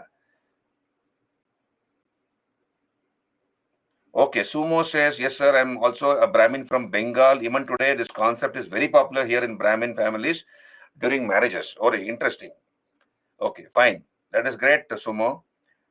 So Bengal is a pioneer in many aspects. Particularly we talk about Renaissance. 19th century Renaissance. Um, that was the first area to be educated, which received Western education. The Bengali Babus, many of them became ICS officers, right? Kulin Brahmin. Okay, fine. We'll come back. Then, so somewhere it is ringing a bell among the Bengali Babus here. Bengali Babu would be, the would-be civil service aspirants from Bengal who are in this class today. So with due respect, I'm using that word. Yeah, Pooja here, she's asking, what is Kulinism? Kulinism, as I told you, if you read that sentence, I have put it here very clearly. There were 36 groups of Brahmins in Bengal. They could not marry amongst themselves. 36 groups of Brahmins could not marry amongst themselves. Therefore, if they want to marry, whom will they marry? So the boys belonging to these Brahmin families will identify some girls from particular families belonging to lower caste, and they will marry girls from those families only. That is called Kulinism. Yeah, fine. Okay, nice. Nice. Thank you, Ankush. Right. So here, then we have other books. Sri Dharadasa, who wrote Sadukti Karnamrita. Did you understand? So divide these words into 2 or 3 parts. That way it becomes easy to remember and also pronounce. Otherwise, you'll have nightmares pronouncing these words. Sadukti Karnamrita. Because it was not allowed. Why not allowed to marry within? Because in those days, it was not allowed for Brahmins to marry amongst themselves. Right? So these are the 5 gems in the court of Lakshmana Sena. Then look here, when Lakshmana Sena was the Sena ruler, we have the attack of Bakhtiyar Khalji. So please understand, we have done Ghazni Ghori, isn't it? Now we have Muhammad Ghori sent 2 officers to conquer a few parts of India. One was, Qutbuddin Aibak. The other was Bakhtiyar Khalji. And this Bakhtiyar Khalji conquered Eastern India. And when he attacked Eastern India, who was the ruler? Lakshmana Sena was the ruler. Lakshmana Sena was the ruler. Now, we have a book called Tabakat-i Nasiri. Understand this? Tabakat-i Nasiri. Tabakat-i Nasiri. Written by Minhaj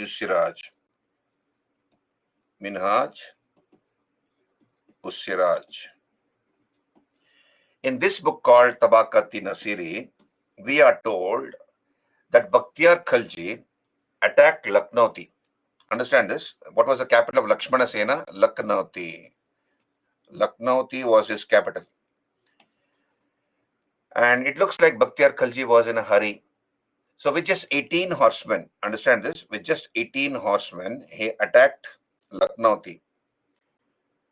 That's what Tabaqati Nasiri tells us. And his main army was coming slowly. So from his camp, he charged at the capital Lucknowti with just 18 horsemen, accompanied by 18 horsemen, and the Kiledar, the fort commander, the person who's sitting on top of the fort and looking for enemies, he saw dust, um, you know, coming. Dust being raised by horses, and he informed Lakshmana Sena that an army was approaching, and already the news had leaked that Bakhtiyar Khalji was planning an attack on Lucknowti. So, out of fear, Lakshmana Sena ran away without a fight, and with just 18 horsemen, Bakhtiyar Khalji enters Lucknowti and he conquered Lucknowti, and that was the end of the Sena dynasty. This is the information given in this book called Tabaqat-i-Nasiri, written by Minhaj-us-Siraj. So you can understand the fear generated by the attacks of Bakhtiyar Khalji. And what did Bakhtiyar Khalji do? After having conquered Eastern India and the Sena kingdom, he plundered all the Buddhist universities. Nalanda, Vikramashila, Udandapura, Somapura, Jaggadala, all those universities were plundered. The Buddha idols were smashed to pieces. The sanghas and viharas were looted. And practically, Buddhism disappeared from the land of its birth. That was the last bastion of Buddhism. Eastern India, that was the place where Buddhism was thriving. But with the attack of Bakhtiyar Khalji, Buddhism practically disappeared from the land of its birth. So, because of the 12th century attacks of Bakhtiyar Khalji, the Turkish attacks, Buddhism lost its foothold in India. Okay. Am I there? Sakshi says audio and video are not clear. Please refresh your page, Sakshi. Jaswant here, yeah, Kulinism is a practice confined to Bengal. That is, the rules of Kulinism were made by Ballala Sena. The rules of Kulinism were made by Ballala Sena, Jaswant. Okay, so this is about the Senas. You can see Tabaqati Nasiri, written by Minhaj-us-Siraj, talks about it. Bakhtiyar Khalji invasion of Bengal. Raja Lakshmaniya, who fled from Ikhtiyaruddin Muhammad Khalji, is identified with Lakshmana Sena. And all the Buddhist universities were destroyed, Buddhists were massacred, and practically Buddhism disappeared from the land of its birth.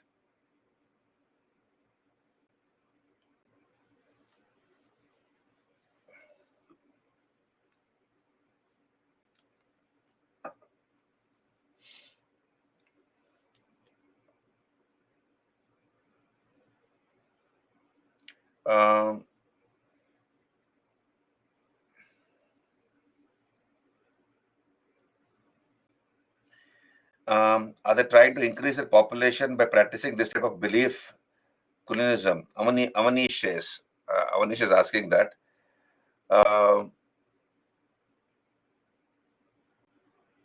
You can say that. Are they trying to increase their population?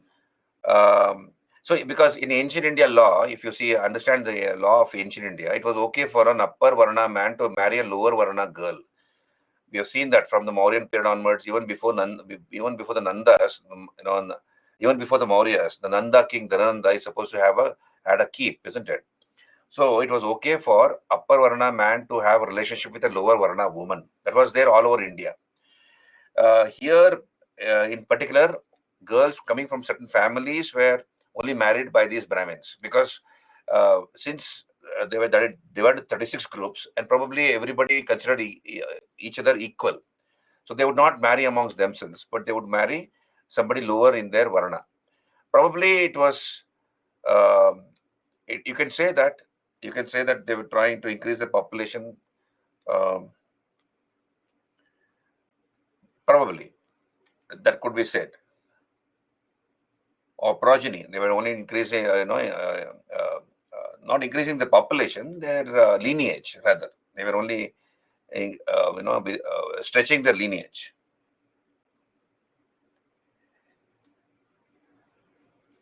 To whom were the Brahmin girls getting married? That is The Brahmin girls might be getting married to other Brahmin boys, I suppose. No, it was the Pratiloma was not very encouraged, isn't it? Pratiloma would not be encouraged. Anuloma was okay, not Pratiloma. So obviously the Brahmin girls will get married to Brahmin boys. But Brahmin boys will be marrying the lower caste girls coming from some families. So that was probably very unique to Bengal, the practice of colonialism. Okay, so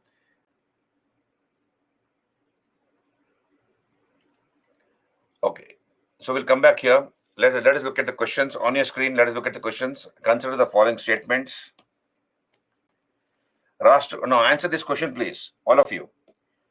Rashtrakutas, Paramaras, and Palas continuously fought for more than 1 century. First question, is it correct or not? First statement. Why no? Why no? Why no?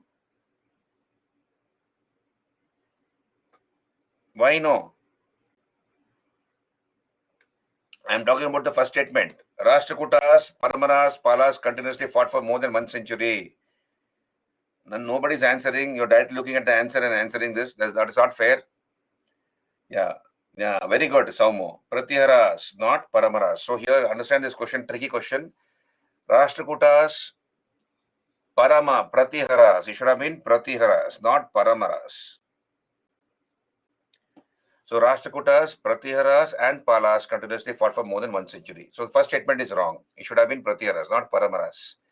This fight is popularly known as tripartite struggle. So since the first statement is wrong, and these other statements are a continuation of the first statement, you can consider them as continuation of the first statement. So they automatically become wrong. This fight is popularly known as tripartite struggle. This is again wrong. This would have been known as tripartite struggle if the first statement was correct. Capture of Kannauj was the main objective of the struggle. Rashtrakutas were victorious in the struggle. So which of the statements are correct? None of the above are correct. The reason is this: first statement and the subsequent statements are a thread. Right? It's a thread of the first statement. Therefore, since the first statement is wrong, the other statements are also by default wrong. Clear? That's a very tricky question. That's why I put it. It was in one of the state services. I don't know. I don't remember which state service. It was there in the state service, one of the state services. Then, grant of land to the Buddhist monastery Shairendra Chudamani Vihara was made by Pala King Devapala.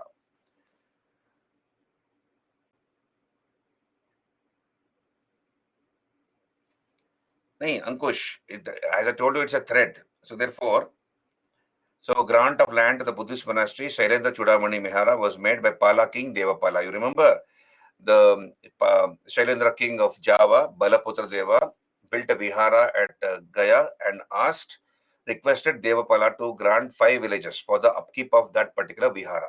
And that request was granted by Devapala. Then the Gurjara king and others are said to have worked as doorkeepers in the Hiranyagarbha sacrifice performed by. So the Gurjara king and others are said to have worked as doorkeepers. That is, who was the Gurjara king? Devaraja, isn't it? Devaraja or Deva Shakti. He was the Gurjara king. And he was defeated by the Pratyahara king, Danti Durga. And Danti Durga made them as doorkeepers. Right. Then next question. Who was the Pala ruler who was elected to the throne according to the Rajatarangini? It was Gopala. So Gopala was elected to end Matsya Nyaya, law of the fish. Law of the fish. We have seen that. So Gopala was the ruler who was elected by the people to end law of the fish. Then, who among the Rashtrakuta rulers assumed the title Kanchiyum Tanjayum Konda? Who was the Rashtrakuta ruler to assume the title Kanchiyum Tanjayum Konda, the conqueror of Kanchipuram and Tanjavur? Answer is Krishna III. Krishna III was the ruler. Then, who among the following was the poet laureate during the reign of Rashtrakuta king Krishna III? It was Ponna. Ponna was this was a UPSC question. It was a UPSC question. Ponna was the poet laureate of Krishna III.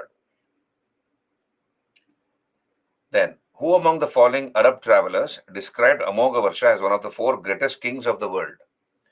You know that? Sulaiman. Sulaiman was the ruler, was the traveler, Arab traveler. Sulaiman. Then, which of the following is the correct chronological sequence of the visit of Arab travelers to India? So the answer is this: Sulaiman, Al-Masudi, Al-Biruni, Ibn Battuta. And I have given the answer here. You can see here, Sulaiman came in 9th century AD, Al-Masudi in the 10th century, Al-Biruni in the 11th century, along with Muhammad Ghazni, and Ibn Battuta in the 14th century. Ibn Battuta during the time of Muhammad bin Tughlaq. Ibn Battuta came to India during the time of Muhammad bin Tughlaq. And in fact, Ibn Battuta is the first foreign traveler to Vijayanagara, to visit Vijayanagara, Ibn Battuta. We'll talk about it later. So this is the sequential order of these Arab travelers who came to India. Sulaiman, Al-Masudi, Al-Biruni, Ibn Battuta. Yeah, better for you to answer the sequence, I have given you the answer. Sulaiman, 9th century, Al-Masudi, 10th century, etc. Then match the following with regard to the mutts founded by Adi Shankaracharya. Jyotir Mutt in North India, Badrinath, Jyotir Mutt. Sharda Mutt in Sringeri, Karnataka. Kalika Mutt. Kalika Mutt is where in Dwarka, isn't it? In Gujarat, Dwarka. And Govardhan Mutt in Puri. That's the answer. So these are various mutts established by Adi Shankaracharya. Then match the following by using the codes given below.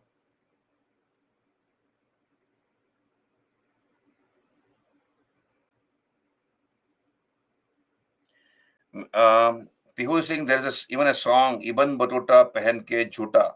I have no idea, Pihu.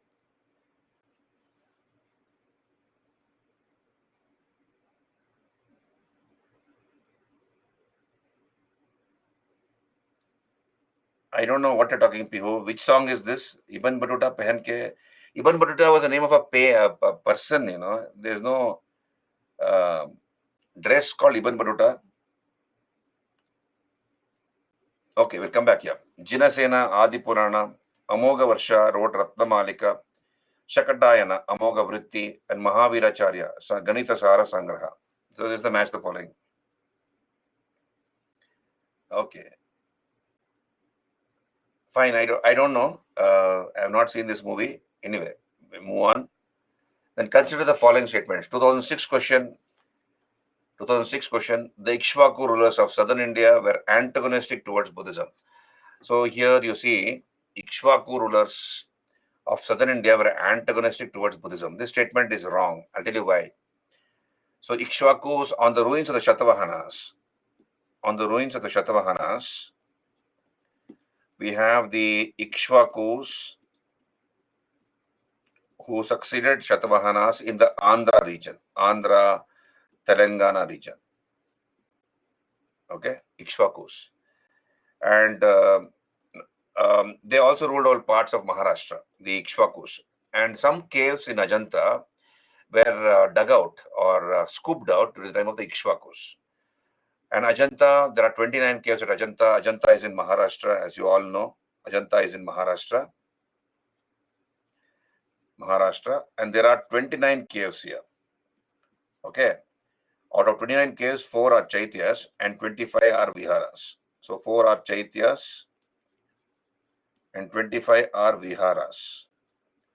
Now, some of the caves at Ajanta were scooped out or dug out during the time of the Ikshvakus.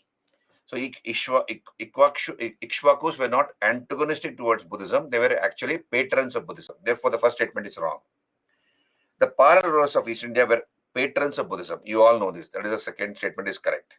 So which of the following statements given above are correct? Only one. That is second statement is correct. B is the answer. Did you understand? B is the answer.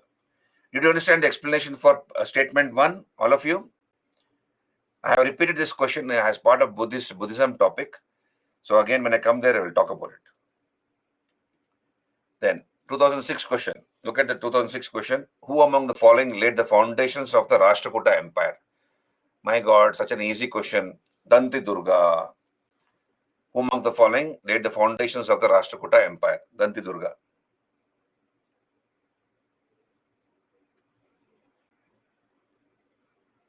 Okay, Dandi Durga was the founder. Chaityas are Buddhist prayer halls. Puja, when I come to Buddhism, Jainism, art, architecture, we will talk about it. What are the different parts of a chaitya, different types of chaityas? I'll explain that as part of art and architecture. Is it okay, Puja? Now you just have to have patience. Chaitya is basically a prayer hall found inside a cave. A Buddhist prayer hall found inside a cave is called Chaitya. So the Dandi Durga was the founder of the Rashtrakuta Empire. Okay, so this is part one of medieval India. We'll go to part two. Can we go for a break now before we again meet? Now it is because if I start Rajput kingdoms, I'll not be able to complete it in 10 minutes. Okay, so can we go for an early break? Yeah, we'll go for an early break. We'll meet at 7:05 p.m. Okay, carry on. We'll meet at 5 past 7, 7:05.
Yeah, good evening, everyone. Can we continue?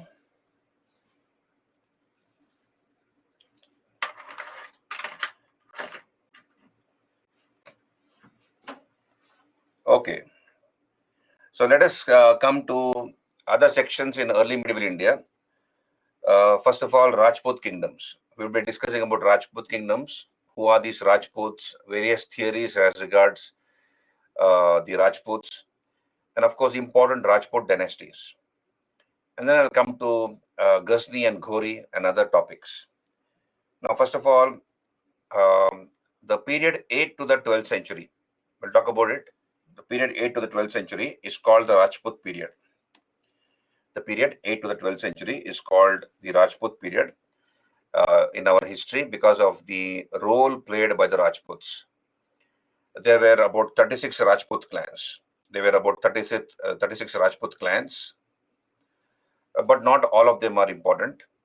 Like, for example, the Sisodias of Mewar, the Kachagapatas, the Tomaras, the Ghadwalas or the Rathors, the Sisodias, etc. These are some of the important Rajput kingdoms and clans. Now, who were these Rajputs? Basically, they were uh, tribes or clans with warlike habits. So they were considered to be clans or tribes with warlike habits. They followed Hindu traditions and customs. They intermarried amongst themselves, and they, in course of time, became a homogeneous group. So these are the Rajputs. So they were basically tribes or clans with warlike habits. They followed Hindu traditions and claimed aristocratic rank, and they became a homogeneous group because they married amongst themselves. Now, there are a few theories as regards the origin of the Rajputs. Who are these Rajputs? So this is according to what is told by historians. So there may be some Rajputs sitting in the class here, so don't get offended. This is according to various theories given by historians. So therefore, whatever I'm telling you is from the history point of view. What is there in the history books? Now let us talk about the origin of the Rajputs. Who are these Rajputs? Now we have a British historian called Colonel Todd. Understand this. Number one, he gives the foreign origin theory. Colonel Todd gives the foreign origin theory as regards the Rajputs. So Colonel Todd, so he writes a book called Annals and Antiquities of Rajasthan. Annals and Antiquities.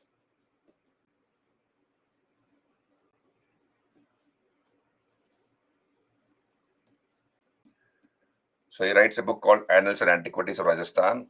Colonel Todd was of the opinion that they were of mixed races. The Rajputs were of mixed race. Understand this. They were of mixed race. What is the meaning of mixed race here? See, we have a number of foreign tribes who came into India. We have done the post-Maurya period. So who are the various foreign tribes who came into India during the post-Mauryan tribes, during the post-Mauryan period? We have the Bactrian Greeks came. So Bactrian Greeks, right? We have the Shakas who came, or the Scythians. The Parthians came. Then the Kushanas came, isn't it? Kushanas came. Kushans or Kushanas. Then during the Gupta period, Hunas came. Huns or Hunas came. The Gurjaras came along with the Hunas. So these foreigners, according to Colonel Todd, he says that they married Indian women. For example, the Shakas, the Kushanas, the Hunas, the Gurjaras, they married Indian women, and the progeny born to such mixed races are the Rajputs. Did you get me?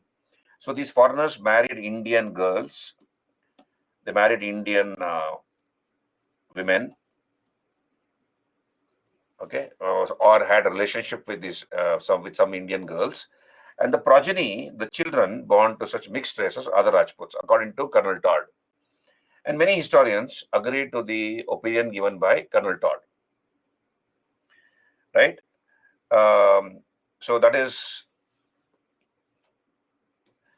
Thakuras are also Rajput.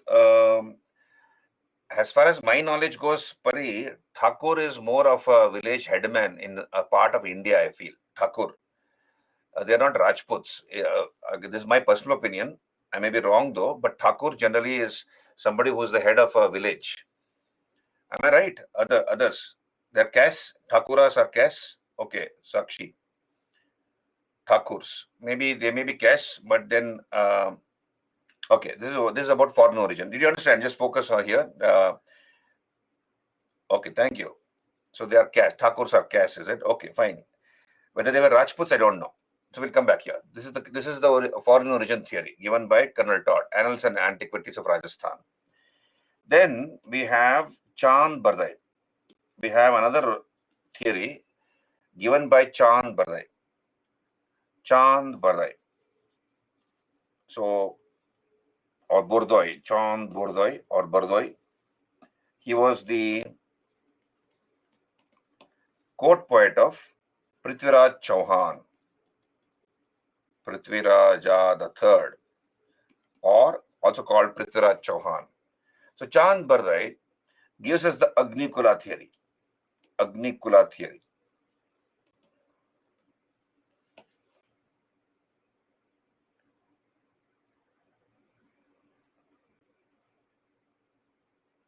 Bactrian Greeks, Sakshi, Bactrian Greeks. You remember foreigners who came to India. BG is Bactrian Greeks.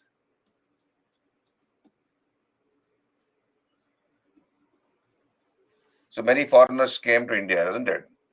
Now let us talk about the Agnikula theory. Now I'll tell you a story here. This is a story given by Chand Bardoi. Okay. Now UPSC has asked a question: who are the Agnikula Rajputs? So therefore, let me tell you a story. Then you'll be better able to understand who are these Agnikula Rajputs. A part of the story I've already told you. But then I'll tell you the story again. So here there was a sage called, okay, you know the sixth avatar of Vishnu. Who are the 10 avatars of Vishnu? Matsya, Kurma, Varaha, Narsimha, Vamana. Then Parashurama, sixth avatar. Parashuram, Rama, Krishna, Buddha, Kalki. So the sixth avatar of Vishnu is supposedly who? Parashurama. Parashurama. He is the sixth avatar of Vishnu, Parashurama. Now, who was the father of Parashuram? The father of Parashuram was sage Jamadagni. Sage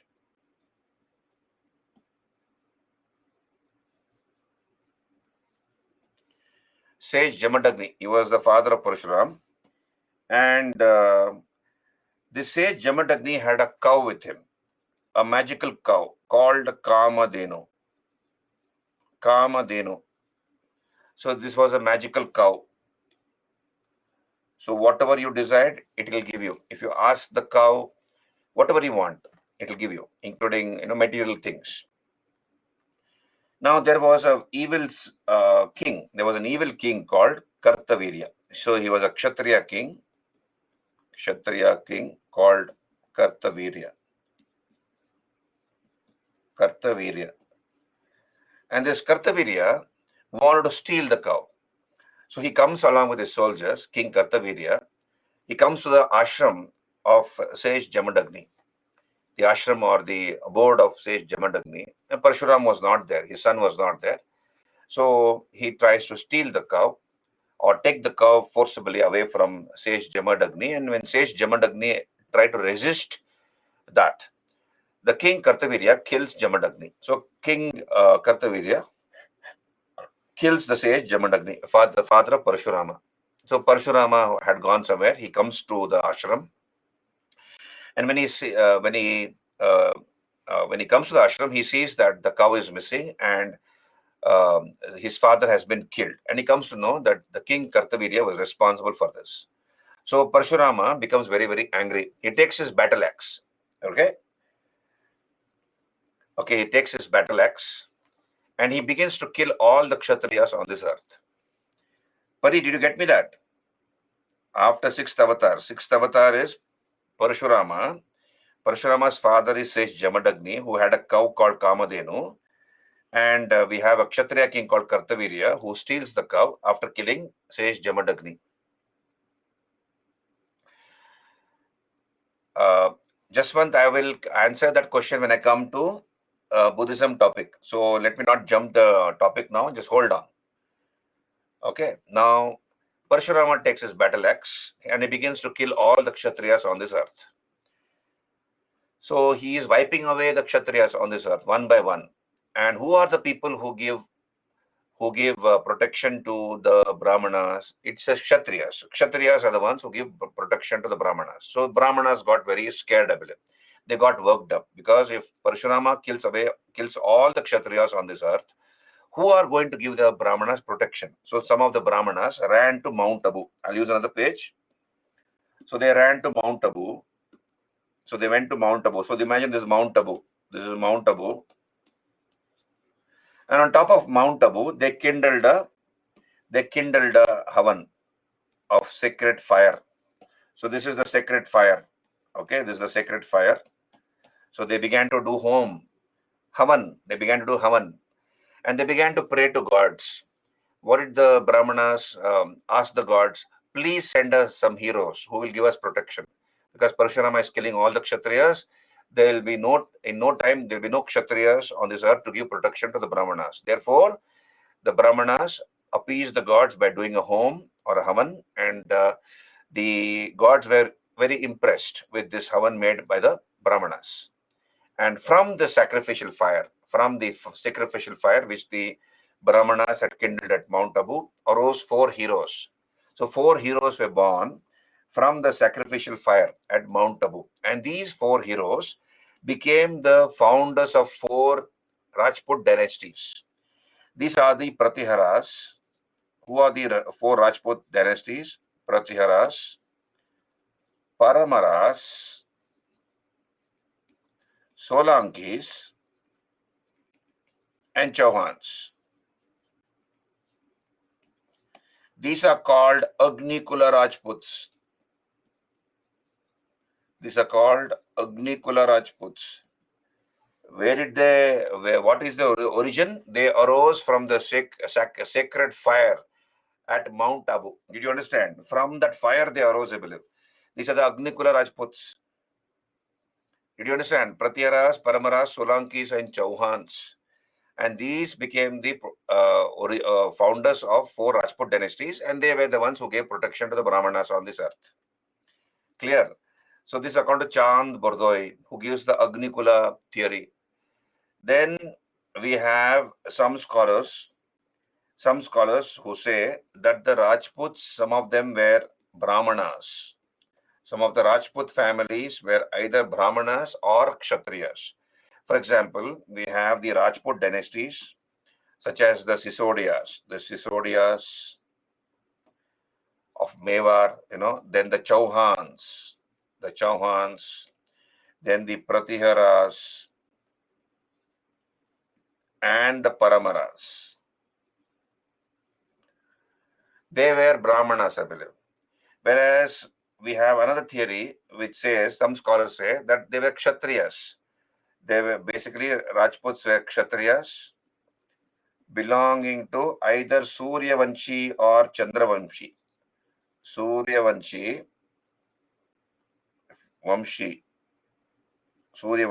or Chandravamshi. So they trace their descent from Surya and Chandra, that is sun and moon. So who are the Rajput dynasties or rather Rajput kingdoms who claim Kshatriya status? For example, the rulers of Jaipur, Bikaner, Jodhpur, they all claimed themselves to be Kshatriyas. So there are various theories as regards the origin of the Kshatriyas. Did you understand? We have Colonel Todd, who gives the theory that they were of mixed races. Then we have Chand Bardai, who talks about the Agnikula theory, the four Agnikula Rajputs. Please remember them: Pratiharas, Paramaras, Solankis, and Chauhans. Then some historians say that they were Brahmins by Varna, like the Sisodias, the Chauhans, the Pratiharas, and the Paramaras, and some were Kshatriyas, either belonging to the Suryavanshi or the Chandravanshi. Yeah, you're right. Pratihara is the same Pratihara. Old Pratihara and the new Pratihara. Both are the same. Clear? So here on your screen, Colonel James Todd gives the foreign origin theory. Colonel Todd in his book Annals and Antiquities of Rajasthan. So all these foreign tribes came to India, like Kushanas, Shakas, Huns, Gurjaras. They married Indian women and they got merged into Hinduism. And the progeny born to such mixed races are the Rajputs, according to Colonel Todd. And many historians like Vincent S. Smith, Cunningham, that is, Alexander Cunningham, Ishwari Prasad, etc., they believe in this theory, even by Colonel James Todd. Then Chand Bardai gave his Agnikula theory. He was the court poet of Prithviraj Chauhan or Prithviraj III. He writes Prithviraj Raso, Prithviraj Charitra, and the four Agnikula Rajputs are these: Pratiharas, Paramaras, Chauhan, Solankis. Did you get the story there? All of you, did you get the story I told you just now? Remember the king Kartavirya, who stole the cow of Parashurama's father. Parashurama's father was Sage Jamadagni, who had a cow called Kamadenu. And he killed Sage Jamadagni and stole the cow. And that resulted in Parashurama killing all the Kshatriyas on this earth. So he begins to kill, and later the Brahmanas kindled a sacred fire at Mount Abu, and from the sacred fire arose four heroes who became the founders of four Rajput clans. He is supposed to be Suryavanshi, Ankush. Lord Ram is supposed to be Suryavanshi. Okay. Then mixed races. Vincent Smith and others say they were of diverse descent. Vincent Smith says some Rajput, understand it, some Rajput dynasties were of mixed races. Some were indigenous to the region of Gujarat and Rajasthan. That's what some historians say.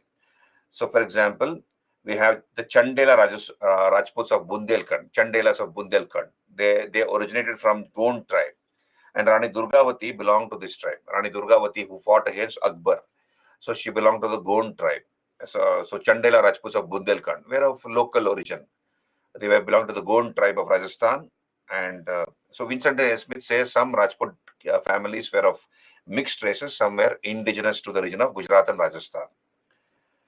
Then, of course, you have R.C. Majumdar. He says that some were Brahmanas, they belong to Brahmana families like Chauhans, Gohilots, Pratiharas, Paramaras were Brahmanas. Whereas some say that they were of Kshatriya descent. Gauri Shankar Oja, he says either they were Suryavanshis or Chandravanshis. And the families of Mewar, the Sisodias of Mewar, Jaipur, the Kachwahas of Jaipur, the Bikaner, they were all supposedly Suryavanshis. Okay, the descendants of Sri Rama. What did the four heroes do? They protect the Brahmins. Jaswant, four heroes were born out of the sacred fire to protect the Brahmins. Okay, on this earth. Okay, so here, so here, please understand, Rajputs were of diverse descent. They followed Hindu customs and traditions. Then they began to initially claim a particular lineage, either Suryavanshi or Chandravanshi, or Kshatriya lineage or a Brahmana lineage, right? So lineage-based polity. Then they came to occupy certain territories in Rajasthan, Gujarat areas. They married amongst themselves, and many of these princelings under them were given land grants. So you have expansion of agrarian economy, distribution and division of land among ruling clan members, and inter-clan marriages. They married amongst themselves. So in course of time, they became a homogeneous group, and they claimed a deemed status, aristocratic status. So they claimed aristocratic status in course of time, right? So this is about the Rajputs. And did you understand? Hello, this is the introduction to this topic called Rajputs. Origin of the Rajputs, and then I told you they were belonging to different tribes or clans. They were intermarried amongst themselves. They followed Hindu customs and traditions. They claimed aristocratic rank, and they also divided the land amongst their various clan members. So that led to a homogeneous group called the Rajputs. Right. So between the 8th and the 12th centuries, there were 36 Rajput clans. There were 36 Rajput clans or tribes, but few are important, like, for example, the Paramaras of Malwa, the Solankis or the Chalukyas of Gujarat, the Chandelas of Bundelkhand, the Chahamanas or Chauhans of Sakambari, etc. So we'll discuss about these few Rajput dynasties. On your screen, the Paramaras of Malwa. Paramaras of Malwa, or ancient Avanti, what we called Avanti in the pre-Maurya period, became Malwa later. They ruled from southern Malwa, Madhya Pradesh, that is with capital at Dhara. So let us look at the important kings. Founder was Upendra or Krishna. He was the founder. Then Vakpati the second. So again, I repeat the same thing. What type of questions can come from here? Important Rajput kings, the founder of particular Rajput dynasties, important kings, wars they fought, temples they built, scholars they patronized. Okay, so this is what is important. And of course, if any foreign traveler has visited Rajput king, about that foreign traveler, and which Rajput king was killed by Ghazni or defeated by Ghazni, or which Rajput king defeated Ghori, right? Such things are there. Are you there with me, all of you? Hello, are you there with me? Clear? Factual type of questions. So founder of a dynasty, founder of a Rajput dynasty, important kings, wars they fought, important wars, scholars they patronized, and the books these scholars wrote, temples temples were built during their period, and Ghazni Ghori. If Ghazni killed a particular Rajput king or defeated him, who was that king? Or Ghori, which Rajput king defeated Ghori. So such type of questions are there. And of course, capital or capitals of these kingdoms. Clear? So Upendra or Krishna, he was the founder. Then Vakpati the second, Munja, he patronized the scholars. Padmagupta, who wrote Navasahasanka Charita.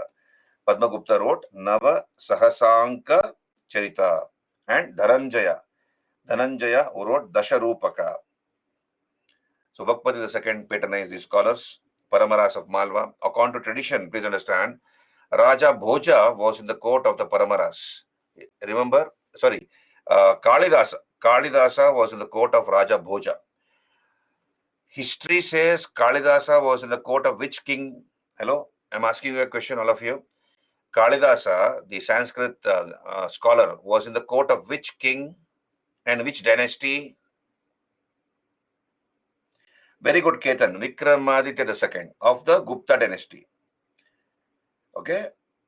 Vikramaditya II of the Gupta dynasty. Pari, you're right. Now, according to folklore, Kalidasa was in the court of Raja Bhoja. Very interesting. So, according to folklore, he was not in the court of Chandragupta II Vikramaditya of the Gupta dynasty. He was in the court of Raja Bhoja of the Paramaras of Malwa. So, popular tradition associates poet Kalidasa with Bhoja. And recently, please understand, we have a particular, I covered that in the first webinar. In the webinar I did, I covered this topic. We have a Sanskrit temple called Bhojashala, which has been under litigation now. Muslims are claiming that to be their sacred place of worship, whereas Hindus are claiming that to be their own sacred place of worship. So the indoor bench of the Madhya Pradesh High Court is looking into the matter, and I had covered this in my webinar about a month back, about 1.5 months back, right? So here, this is the king, Raja Bhoja, who was a scholarly king, and we have a temple which was built by him called Bhojashala. We'll come to that. So here, Raja Bhoja was a scholarly king. He wrote books on many subjects. On your screen, poetics. On poetics, he writes Ramayana Chambu, Saraswati Kantha Bharana. Saraswati Kantha Bharana. On medicine, Ayurveda Sarvasva. Politics, Yukti Kalpataru. Art and architecture, Samarangana Sutradhara. Samarangana Sutradhara. Yoga, Raja Martanda. Shaivism. On Shaivism, he writes a book called Tutva Prakasha. These are the various books on various subjects written by Raja Bhoja. He built the city of Bhojpur and built a lake also called Bhojpur Lake. So he built a city called Bhojpur in Bihar, present-day Bihar, excavated the Bhojpur Lake and built a Sanskrit college inside a Saraswati temple called Bhojashala or Saraswati Kantha Bharana Vidyalaya. Saraswati Kantha Bharana Vidyalaya. So he built a Sanskrit college inside a Saraswati temple called Bhojashala, and he used to worship goddess Saraswati as Vagdevi. So he used to worship Saraswati as Vagdevi. He's supposed to have built totally 104 temples, and a bronze replica of Vagdevi is presented to the winners of the Gnanapith Award. Even now, whenever Gnanapith Award is given, a replica, a bronze replica or a model of goddess Saraswati has Vagdevi is presented to the winners of the Gnanapith Award. Okay, so this particular temple, Bhojashala, is under litigation now because over a period of time, this temple was later converted into a mosque. So it's called Kamal Maula Mosque. Now the Muslims call it as Kamal Maula Mosque, whereas Hindus say that it is a temple of Goddess Saraswati. Later, sometime in the middle of the 19th century, the British took it away. The idol of Saraswati or Vagdevi was carried away to England by the British. So the idol of Goddess Saraswati is missing in the temple. So here, Tuesdays, according to the agreement reached with the Archaeological Survey of India, which is taking care of this complex, the Bhojashala Kamal Mala complex. Tuesdays, Hindus are allowed to worship in this temple. And in the same premises, on Fridays, Muslims are allowed to do their namaz. On the rest of the days of the week, it is closed. The Bhojashala Kamal Mala complex is closed. Now, the indoor bench of the Madhya Pradesh High Court has ordered for excavations, also use of latest technology, including ground penetrating radar, then GPS technology, etc., to find out and to break this mystery, whether it is really a temple beneath, whether it's a temple or a mosque. So let us wait for the court verdict. Let's see what the court says. Till then, it is sub judice. We'll not talk much about it. Right? So this is about this temple built by Raja Bhoja of the Paramaras of Malwa. And please remember, according to tradition, Kalidasa was in his court, according to tradition. But according to history, he was in the court of the Gupta king, Chandragupta II, Vikramaditya. Gnanapith Award is given for, great scholars, literators, Nancy, somebody who has contributed to immensely towards literature. Right. Then Udayaditya, he built this Nilakanteshwara temple and Udayeshwara temple at Udaipur in Madhya Pradesh, Nilakanteshwara and Udayeshwara Mahadeva temple. The last king of the Paramaras was Malak Deo. So Alauddin Khalji captured Malwa and killed him. So that was the end of the Paramaras of Malwa. Malak Deo was the last king of the Paramaras. Alauddin Khalji captured Malwa and executed him. Then we come to the next dynasty, the Solankis or the Chalukyas of Gujarat. Capital was Anahilapataka or Patan in Gujarat, or Anilwara or Patan in Gujarat, Anahilapataka. So founder was Moola Raja. Then we have the king called Bhima the First. So when Bhima the First was the Solanki king of Gujarat, we have the attack of Mahmud Ghazni on the Somnath temple. So Mahmud Ghazni in 1025 attacked Somnath temple. Bhima the First, the king, ran away without offering a fight. 50,000 Hindus stood before the temple to stop Mahmud from desecrating the temple. All those Hindus were slaughtered by Mahmud Ghazni. It was a meticulously conducted operation. He wanted to loot this temple. It was the first Jyotirlinga. There are 12 Jyotirlingas in India, Shiva temples called Jyotirlingas. This was the first Jyotirlinga, and it was known for its wealth. So it was the richest temple of those days. Mahmud Ghazni knew about it. So the temple was pulled down. The idol of Shiva was broken up, and he carried away a huge amount of wealth. Bhima the First came back after this attack and he rebuilt that temple. Now, the last king to have, before India's independence, the last king to have destroyed the Somnath temple was Aurangzeb, Emperor Aurangzeb. So the Somnath temple has been destroyed and rebuilt many times, at least 6 times in its history. The last time it was destroyed by Emperor Aurangzeb. So when India became independent in 1947, there was no Somnath temple. So whatever Somnath temple exists now in Gujarat was built after India's independence. And the person responsible for construction of the Somnath temple was the Iron Man of India, Sardar Vallabhbhai Patel. So you can see here, this is the Somnath temple. Oh, I have not put the picture here. I'm sorry. I thought there was a picture. So I think, I have put the picture later. So when I do Ghazni, I have put that picture there. I'll show you the picture. So present Somnath temple was the one which was built after India's independence. In 1951, it was completed, the construction of the temple, and the first president, Babu Rajendra Prasad, was the one who did the Prana Pratishtha of this particular temple. So it is a post-independence temple, Somnath temple, which exists now. It was completed in the year 1951, And Sardar Vallabhbhai Patel was the person who saw to it that this temple is completed and resurrected or rebuilt. So Mahmud Ghazni plundered this temple. Bhima came back and rebuilt that temple. We have the Dilwara temple at Mount Abu, which was built during the reign of Bhima the First. This is the Dilwara temple at Mount Abu. There's a Jain temple, Dilwara temple at Mount Abu, which was built during his reign. Then we have one of his commanders called Vimala. He built he built a temple called Vimala Vasahi, and again at Mount Abu. Vimala Vasahi is a Jain temple built by the general of Bhima the First, Vimala. And then we have Rani Ki Vav, a step well, again found at Patan. So the queen of Bhima the First, she was the one who built this step well called Rani Ki Vav. So his queen was Udayamati. His queen, this is missing here, Queen Udayamati. So his queen, that is Bhima the First queen, Udayamati, built the Rani Ki Vav. So this is called Rani Ki Vav or Queen Stepwell at Patan in Gujarat.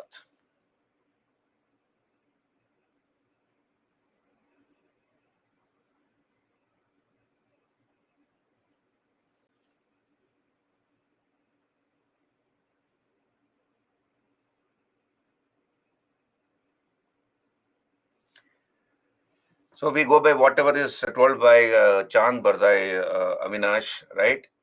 So history doesn't vouch for the fact that in Treta Yuga Rajputs existed. So we don't know. So Treta Yuga Rajputs existed. We don't know about that theory, what you're talking about, according to Ramayana. But then whatever is there, we go by whatever Chand Bardai tells in his Prithviraj Charitra and Prithviraja Raso. Okay, so we stick to that. Then Jayasima Siddharaja of the Solankis, he founded the city of Siddhapura, and he patronized the Jain scholar called Hemachandra. So understand this. Hemachandra was a 12th century scholar in the court of Jayasima Siddharaja. And this Hemachandra, a Jain scholar, Pandit, he wrote many books. Siddha Hemachandra was one of them. Neminatha Charitra. The most important book he writes is Parishishta Parvan. Parishishta Parvan. So these are all the books written by the Jain scholar Hemachandra. So Siddha Hemachandra on Sanskrit grammar, Neminatha Charitra on the 22nd Jain Tirthankara, Neminatha, Trishashti Shakala Purusha on the biographies of 63 Jain monks, and Parishishta Parvan about earliest Jain teachers, Kumala Paracharita, etc. So in this book called Parishishta Parvan, he talks about the division in the Jain Sangha into into Digambara and Shvetambara. So in Parishishta Parvan, he talks about how the Jain Sangha got divided into Digambar and Shvetambar. You remember when I spoke about Chandragupta Maurya, I told you Chandragupta Maurya joined Bhadrabahu. There was a famine in Magadha, and Jain monks under Bhadrabahu were migrating towards South India, right? And then some monks remained in North India under the leader called Stulabhadra or Stulabahu. And after some years, when the southern monks went to North India, they saw that the followers of Stulabhadra had covered their private parts with white cloth. And that resulted in a schism or a division in the Jain Sangha into Digambar and Shvetambar. That story is given in this Parishishta Parvan written by this scholar called Hemachandra, who was in the court of Jayasima Siddharaja. Are you there with me, all of you? Clear? Did you get me that?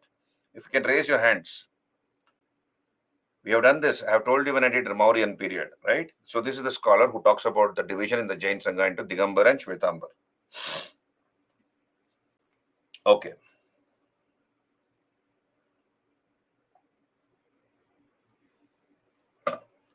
Just remember whatever I'm telling you, Ankush, there are no concepts here, but then you have to relate to the history. I have told you this story when I did Mauryan period, Chandragupta Maurya period. So this is the scholar who was in the 12th century Solanki court. And he is the one, Hemachandra, who gives us the story of the division in the Jain Sangha into Digambar and Shvetambar. Then Kumarapala, he was influenced by Hemachandra. He's supposed to have banned animal slaughter in his kingdom. And Bhima II, he was the one who defeated Muhammad Ghori.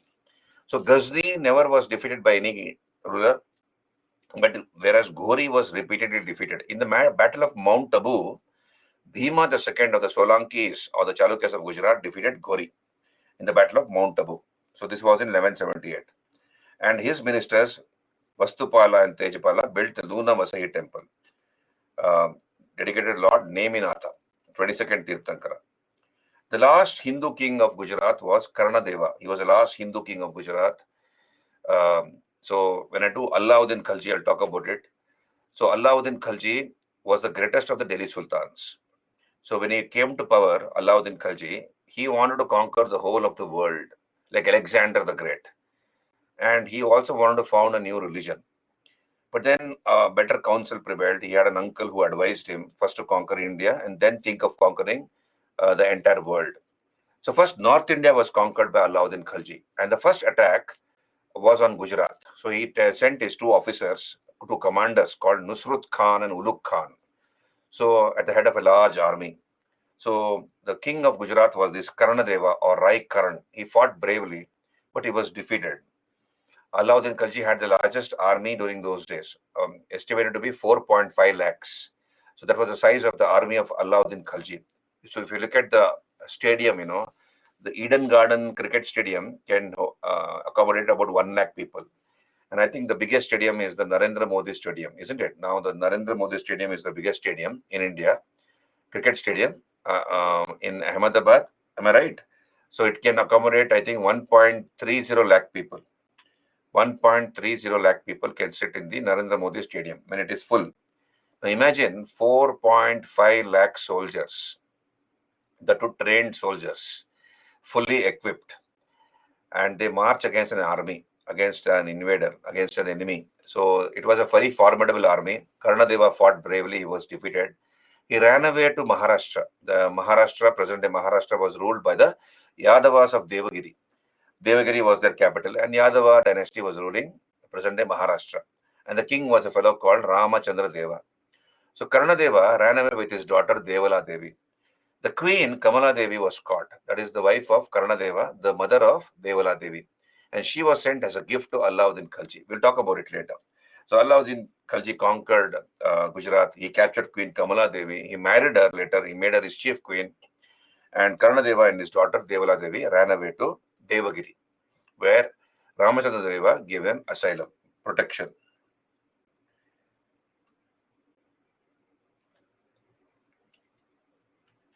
One of the descendants, Bhima the first, Bhimare, Bhima the second was one of the descendants of Bhima the first. Right. Then we come to the Chandelas of Bundelkhand.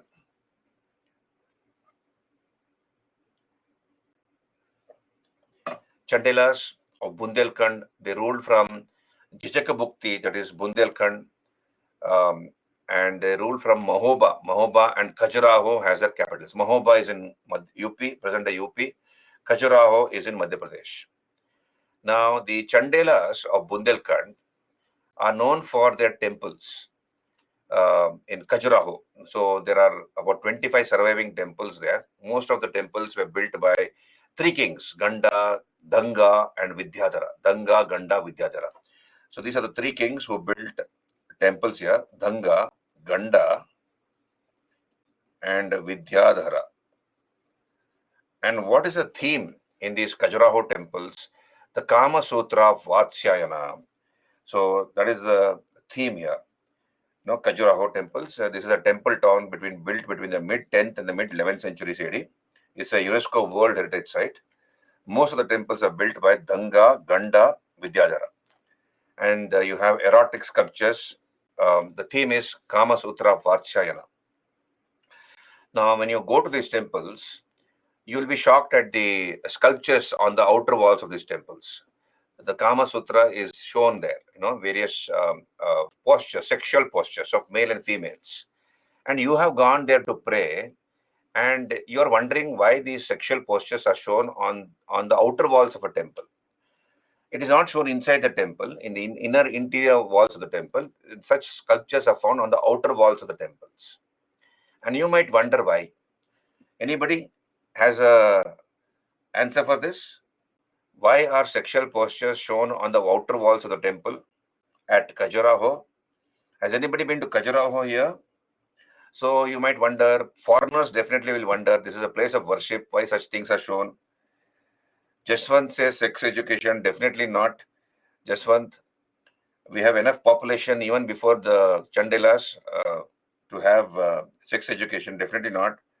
Population scarcity, no. Ankush says, Ankush is put it in a very different manner to show how life is created. Ankush, you won't require a temple wall to show that how life is created. You want to let people concentrate. Very novel answer by Checha. How do you concentrate? Okay, you don't know. This is a very novel answer. I've never seen this answer in anybody's in any class. In the last 18 years of my teaching, Checha has given a very novel answer. Not to for people to concentrate, I believe. Okay. One way to achieve moksha. That's the answer. Sakshi has given the right answer. Uh, Maybe to stay away from kama to attain moksha. Okay, very good answer. We'll come back here. Checha, not to make people focused, we'll come back here. In fact, they'll be distracted, I suppose, when you look at those sculptures. You cannot concentrate. Concentration in another manner, you might mean. We'll come back here. Jokes apart, let's understand this. There are three methods to attain moksha. Understand this? Now get serious. There are three methods to attain moksha, as you all know. One is, what are the three methods to attain moksha? What is moksha, first of all? What's moksha? Freedom from rebirth. You don't want to be born on this earth because you have to otherwise go through the ups and downs of life. Whether rich or poor, you have to suffer on this earth. So you don't want to be born on this earth. So you're always in heaven. That is called moksha. Freedom from rebirth. So there are three popular methods to attain moksha. One is called, as you know, Gnana Marga, path of knowledge, Gnana Marga, then Bhakti Marga, that is through devotion. One can attain moksha through devotion. And number three, Gnana Marga, Bhakti Marga, and Karma Marga, isn't it? If you do good karma, you will have good results, good fruits, and if you do bad karma, you have to suffer. So Gnana Marga, Bhakti Marga, Karma Marga. Three standard methods to attain moksha. There's another one, fourth method. Understand this. As somebody has already pointed out, Pari has pointed out this. Ketan, uh, So here, one way to attain moksha is through sexual practices. So this is according to Tantrism. Understand this. According to Tantrism, one or Tantric Hinduism, one can attain moksha through sexual practices. One can attain moksha through sexual practices, and that is what is depicted on the outer walls of these temples. But once you enter these temples, you will not see such sexual postures. The sculptor is trying to convey a message that you have the purusharthas. You have four aims of life, isn't it? What are the purusharthas? We have discussed this when I did Vedic period. Purusharthas. So there are four aims of life: dharma, artha, kama, moksha. Dharma, artha, kama, moksha. Wealth, dharma, righteousness, artha, gaining wealth. Then so dharma, artha is gaining wealth. Kama is desire, including sexual desire, and moksha, salvation. So once you are born on this earth, you as a human being, we have a lot of interest. We have a lot of desires. Desire to gain knowledge or wealth, or going to a foreign country, or having a lovely house or many houses or many cars. So there's no end to a man's desire, but one, and including attraction to the opposite sex, or to desire or sex as such. And God has given you everything. But then ultimately, the aim of a human being is moksha, freedom from rebirth. Because when you're born on this earth, we have to go through the problems of life, ups and downs of life. So that is what is depicted inside, on the outer walls of these temples. Once you get inside, the sculptor is telling, just focus on the deity, because only the deity can give you, the God can give you moksha, salvation. So that is what is depicted in these temples. Okay, so they ruled. So the Chandelas made this as the main theme, and such themes are there in other temples also, even in Belur, Halebid, in the Hoysala temples, or for that matter, the Sri Kanteshwara temple at Nanjangud. If you go to the backyard, you see some sculptures, Mithuna sculptures. So there are various themes, and basically the cosmos. A temple is nothing but a miniature cosmos which has been shown, where plants, animals, birds, humans, okay, nature coexist with the supreme entity or God as such. So that is nothing but a miniature cosmos is shown on our temple walls. So this is about the Chandelas of Bundelkhand. They ruled from Mahoba, and Khajuraho has their capitals. Then we have the Chauhans or Chahamanas. Chauhans, they ruled from Sakambari and later Ajmer. Vigraha Raja the fourth, Vishaladeva. He's supposed to have wrote a Sanskrit drama called Harikeri Nataka and got the title Kavi Bandhava. His court poet Somadeva wrote Lalita Vigraharaj, a drama called Lalita Vigraharaj. Then the greatest of the Chauhans or Chahamanas was Prithviraj Chauhan. So understand this.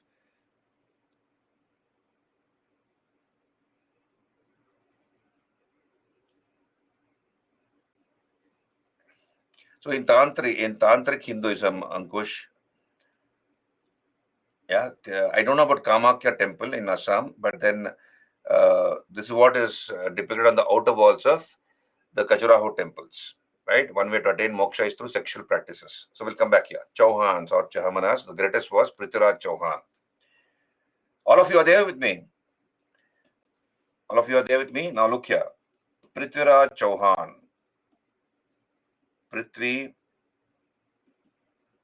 Raja the third, also known as Prithviraj Chauhan. Prithviraj Chauhan. And there was a neighboring king. He was a Chauhan king, and there was a neighboring king called the Gahadwalas. There was a neighboring dynasty called the Gahadwalas. Gahadwalas, also called the Rathors. Also called the Rathors. And who was the king of the Gahadwalas or Rathors? His name was Jayachandra. Jayachandra. And these two people were sworn enemies. They hated each other. Prithviraj Chauhan and Jayachandra of the Gahadwalas were hating each other. But then Jayachandra had a beautiful daughter. What was the name of this daughter? Samyukta or Sanyojita. Samyukta or Sanyojita. And she was in love with Prithviraj Chauhan. In fact, they loved each other. Prithviraj Chauhan or Prithviraj III and Samyukta, they were in love with each other. So what happened is, Prithviraj Chauhan kidnapped Samyukta, and Samyukta was ready to be kidnapped. So she ran away along with Prithviraj Chauhan and became his queen. So Samyukta married Prithviraj Chauhan. But the enmity between Prithviraj Chauhan and Jayachandra did not subside even after that. So here we have the first battle of Tarain. Understand this? 1191. 1191, the first battle of Tarain. First battle of Tarain. What is the name of Tarain? Thaneshwar. Another name for Thaneshwar in Haryana is that, Tarain. In the first battle of Tarain, this was fought between Prithviraj Chauhan, that is Prithviraj III, and Ghori, Muhammad Ghori. In this battle, Prithviraj Chauhan defeated Ghori. Prithviraj Chauhan was able to defeat Ghori, and Ghori was defeated, and Prithviraj Chauhan spared Ghori's life. Like many of our heroes, in movies, uh, you know, uh, Hindi movies, Telugu movies, right, where the hero will spare the villain and ask him to go away, right, and again, but then the villain will again come back, and again the hero beats up the villain. Ultimately, it is the hero who wins. But like that, Prithviraj Chauhan spared Ghori. That was the mistake he made. In 1192, we have the second battle of Tarain. Second battle of Tarain, or second battle of Thaneshwar. And Ghori comes back with a much larger army. Ghori comes back with a much larger army. So again, we have Prithviraj Chauhan the third fighting against Ghori. And you know who supported Ghori? Hello, look here, all of you. You know who supported Ghori? Ghori was supported by Jayachandra. Jayachandra, the father-in-law of Prithviraj Chauhan, supported Ghori. And with the help of Jayachandra, Ghori was able to defeat Prithviraj Chauhan. Prithviraj Chauhan was defeated and later killed on the grounds of treason. Ghori allowed him to rule for some time and later on the grounds of treason. Treason is what? Deshadroha. Deshadroha. So on the grounds of Deshadroha, he was killed. Prithviraj Chauhan was killed. 2 years later, that is in the Battle of Chandwar, 1194. In 1194, we have the Battle of Chandwar. Battle of Chandwar was fought between Ghori and Jayachandra. And in the Battle of Chandwar, Ghori killed Jayachandra. Ghori killed Jayachandra. So the second Battle of Tarain, understand this, the second Battle of Tarain or Thaneshwar and the Battle of Chandwar laid the foundation of Turkish rule in India. The foundation of Turkish rule in India was laid here after the second Battle of Tarain and the Battle of Chandwar. Look at the lack of political foresight on the part of some of these Rajput kings. If Prithviraj Chauhan and Jayachandra had joined together, Ghori couldn't have done anything. But then they played against each other, right? They fought against each other. And even after marrying Jayachandra's daughter, Jayachandra continued to hate Prithviraj Chauhan, and he in fact helped Ghori to kill his son-in-law. But then later, 2 years later, he himself lost his life. So the second Battle of Tarain and the Battle of Chandwar laid the foundation of Turkish rule in India. Did you understand?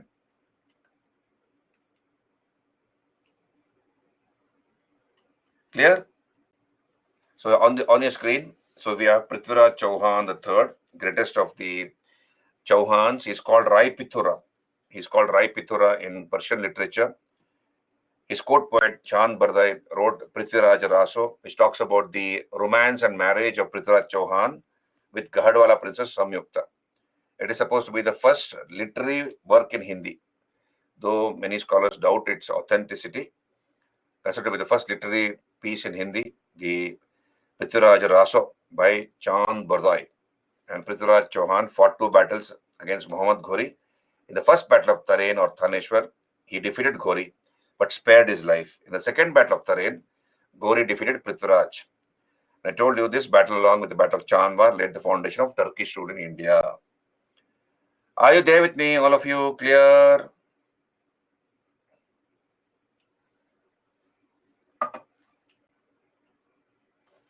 If you can raise your hands.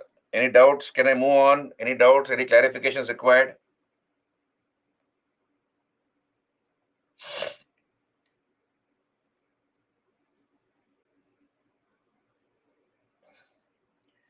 Avanish, what is tripartite struggle of Kannauj? I told you, already have told you, the struggle for domination over Kannauj between 3 powerful dynasties, Palas, Pratyaras, Rashtrakutas. Have you joined the class today, Avanish? You have missed the class?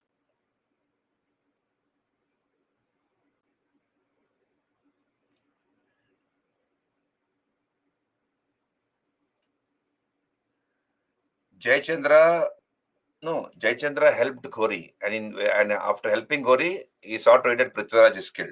Okay. Then we have the Gahadwalas of the Rathors. They ruled from Kannauj. Important kings are these: Chandradeva, Govinda Chandra, Jayachandra. So Chandradeva. So understand this. Pari, focus on the class. Don't bother which state I'm from. You focus on the class. It's not relevant for the class. No, please focus on the lesson. Chandradeva, he was a person who imposed a tax called Turushka Danda. Understand this. What is Turushka Danda?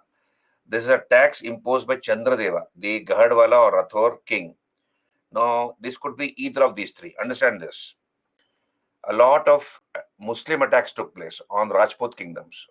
Attacks of Ghori, Ghazni, Ghori, etc. So Turushka, and to fight wars, you want to defend yourself, you require money. Why do you require money? You require money to pay your soldiers and officers salaries. You require money to buy horses and equipments, etc.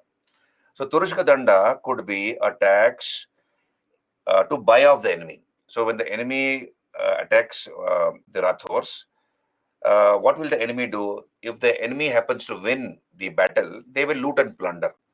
So this might have been a separate tax collected by the king to buy off the enemy. So he will tell the invader, Muslim invader, you take this much of money and go away without engaging in loot and plunder. It could be that. Or it could be a tax to defray the expenses of the war. So to meet the cost of the war, it could be that. Or it could be a tax specifically imposed on the resident Muslims of that kingdom. There may be many Muslims staying in the Gahadwala kingdom or the Rathor kingdom. It may be a specific tax imposed on the resident Muslims of that kingdom. It could be any of these three. Did you understand? Turushka Danda is a tax imposed by this king called Chandradeva, which could mean either of these three. It could be a tax to defray the expenses of the war. It could be a tax to buy off the enemy, or it could be a tax imposed on the resident Muslims of that kingdom. Did you understand? Pari, Bhimare, Hari, others, have you clear? Are you clear? This could be any of that. Explanation is here. Please raise your hands if you have understood. If you have not understood, you want me to repeat? To defray, to meet the cost of the war, Sakshi, to meet the cost of the war against Muslim invasions, or to make annual payments to the latter, or a tax imposed on resident Muslims in the kingdom. Okay, it could be either of those. Then Govinda Chandra, he was the greatest of the Gahadwalas. His minister Lakshmidhara wrote Kalpadruma and Kritya Kalpatru on contemporary law. So his minister Lakshmidhara wrote Kalpadruma or Kritya Kalpatru. Then Jayachandra, he patronized Sri Harsha, who wrote Naisada Charita. So this is a Sanskrit work called Naisada Charita, and this Naisada Charita became the inspiration for the Telugu scholar Srinatha, who wrote Naisada Charitam or Shrungara Naisadam. So Srinatha's Telugu work, Shrungara Naisadam, is directly inspired by this Naisada Charita of Sri Harsha. And Jayachandra was the principal enemy of Prithviraj Chauhan. I told you, Jayachandra helped Ghori in the second battle of Tarain and saw to it that Prithviraj was defeated. But later, he himself lost his life in the battle of Chandwa. So, second battle of Tarain and the battle of Chandwa laid the foundation of Turkish rule in India. Annual payments to the latter means annual payments to the Muslims, Bimare. It could be either of that. It could be either of that. Every year we will give you this much of amount of money as a reward. So therefore, don't attack the kingdom. Or it could be a tax imposed on the resident Muslims of that kingdom. Or it could be a tax to meet the expenses of the war. It could be any of that. Yes, this is what the historians have told us, Ankush. This is the interpretation given by historians, not by me. Okay, I'm only their mouthpiece. Clear, Ankush?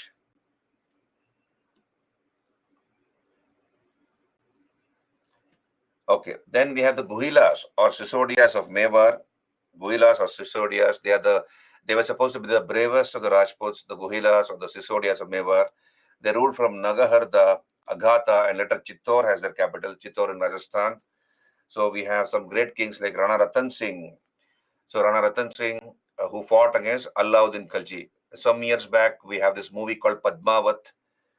You must have seen, in Hindi movie called Padmavat, where Deepika Padukone has acted as Padmavati, Rani Padmavati, and her husband has acted as Alauddin Khalji.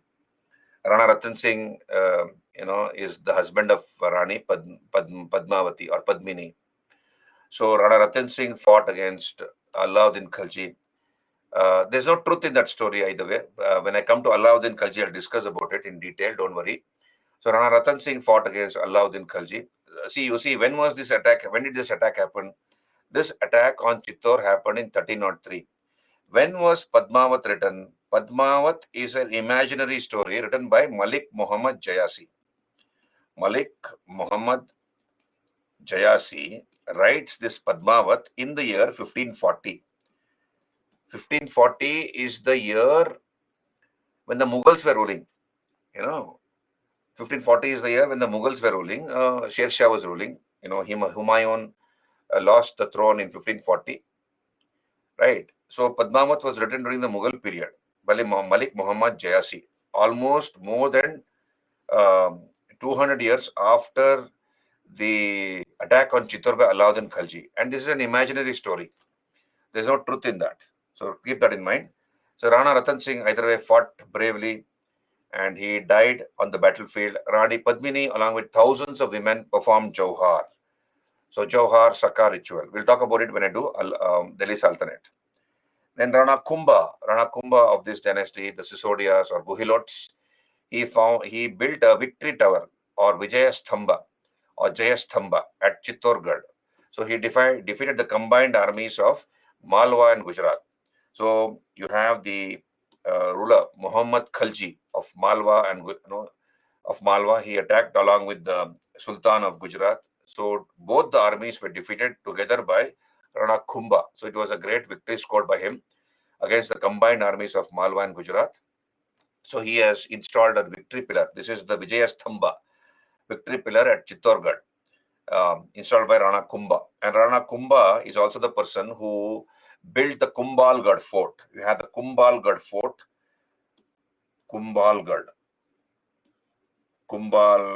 fort was built by Rana Kumbha. It was built by Rana Kumbha. And this fort, the Kumbhalgarh fort, has a 32-kilometer wall. A 32-kilometer wall, and this is the second longest wall in the world. This has the second longest wall in the world, right? Second longest wall in the world. Obviously, the Great Wall of China has the longest wall in the world, longest continuous wall. So Kumbhalgarh fort was built by Rana Kumbha of this dynasty, right? Then we have Rana Uday Singh II, and then Rana Pratap. They also fought against Akbar, against the Mughals. So these are the bravest of the Rajputs, the Guhilas or the Sisodias of Mewar.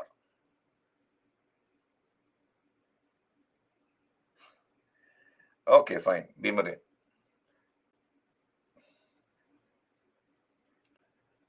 Then the Kalachuris of Chedi or the kings of Dahala Mandala, they ruled from Tripuri near Jabalpur. So Tripuri, not Tripura in northeast. This is Tripuri in Jabalpur, Madhya Pradesh. That was their capital.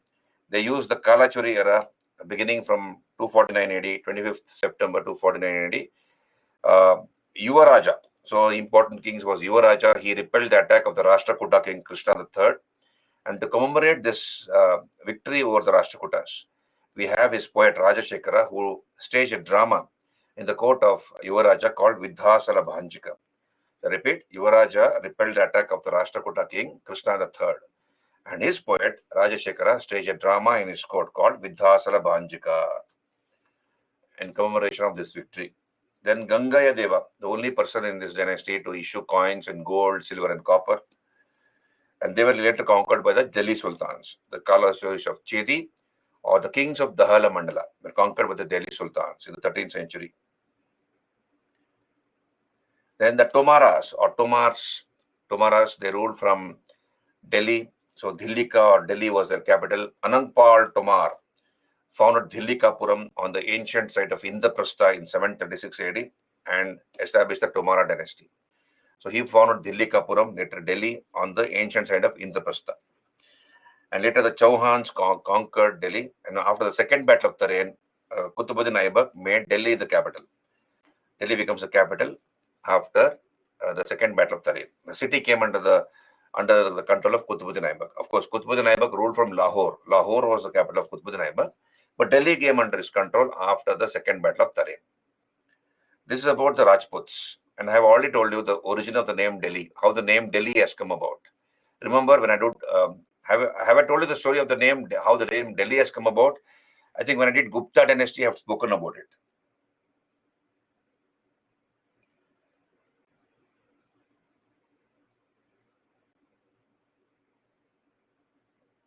Jaswant, you have to Google and find that answer. Hari, I have told you that, right? Serpent head, yeah, Brajneet. Okay, let me tell you the story. Jaswant, you please Google and you'll get the answer. Okay. Okay, fine. I'll tell you the story. Now look here. So here you see this pillar here. This is the iron pillar at Mehroli. This is the iron pillar at Mehroli in Delhi. The iron pillar belonging to the period of, so iron pillar at Mehroli in Delhi, right? So we are told that when Anangpal Tomar, of the Tomara dynasty was ruling Delhi, he was a king of the Tomara dynasty. A Brahmin came to his court. And this pillar, as you can see on your screen, this pillar belongs to the Gupta period, isn't it? So from the period of Chandragupta II, it belongs to the period of Chandragupta II. It belongs to the period of Chandragupta II of the Gupta dynasty, isn't it? So we are told that when Anangpal Tomar was ruling the kingdom, a Brahmin came to his court and told Anangpal Tomar that this pillar, this iron pillar, is resting on the head of the serpent king Vasuki. So imagine this is the serpent. Okay, excuse my drawing. This is a serpent king. And he says that this serpent, this iron pillar is resting on the head of the serpent king Vasuki. So this is the serpent. And you will rule, that is Anangpal Tomar will rule until the pillar is erect. Until the pillar is standing erect, you will rule. That's what he said. And that this pillar is standing on the base of this pillar is standing on the head of the serpent king Vasuki. So this is the serpent king Vasuki. Now Anangpal Tomar got very scared. He wanted to really know whether a serpent is beneath the pillar. So he ordered his workers to dig the earth around the pillar. So the workers began to frantically dig the earth around the pillar. So after they dug up a few feet below the ground, they saw some blood. God knows how the blood came, but then they feared that they might have hurt the head of the serpent king Vasuki. While digging, they might have hit a blow on the serpent king's head, and blood has oozed out from the head of the serpent king. And they got scared. The workers got scared, and they began to fill up the mud, fill up the pit, which they had dug up around the pillar. Now, till now, the pillar was erect, standing erect. But once the earth around the pillar was dug up and then it was closed, I believe the pillar became a little dhili. It became a little loose. Dhili means loose. And from the name Dhili has come about the name Delhi. So this is a story around the name, this is a story around the name Delhi, as to how the name Delhi has come about. Did you understand? People who have missed that part of the story I had told you. When I did Gupta period, I told you the story. Okay, clear.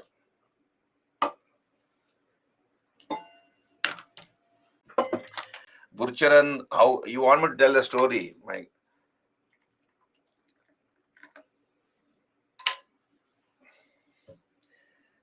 See, the serpent, the king of the serpent, king of serpents is Vasuki. So Brahmin came to the court of Anangpal Tomar. So Tomara king Anangpal Tomar was ruling Delhi. So when the king was ruling Delhi, Anangpal Tomar, a Brahmin came to his court and told him, you will rule till the iron pillar is erect. And this iron pillar is standing on the head of the serpent king Vasuki. So he told that way and he went away.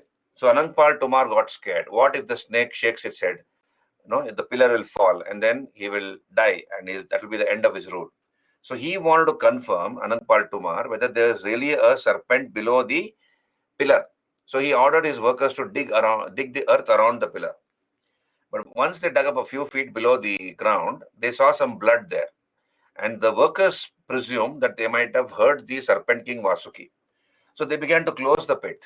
And they did close the pit. But then till now the pillar was erect, standing erect. But once the earth around the pillar was dug up and the mud was closed, the pit was closed, the pillar became a little loose or dhili.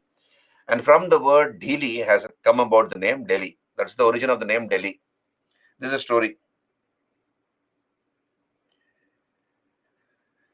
What will happen to the Tomar kingdom after pillar will bend? If the pillar, not pillar bent, if the Brahmin told him that if the pillar, till the pillar is erect, you will rule. right? That is the story. Now, don't ask me hypothetical questions, Bajni. This is the story around the name, how the word Delhi has come about.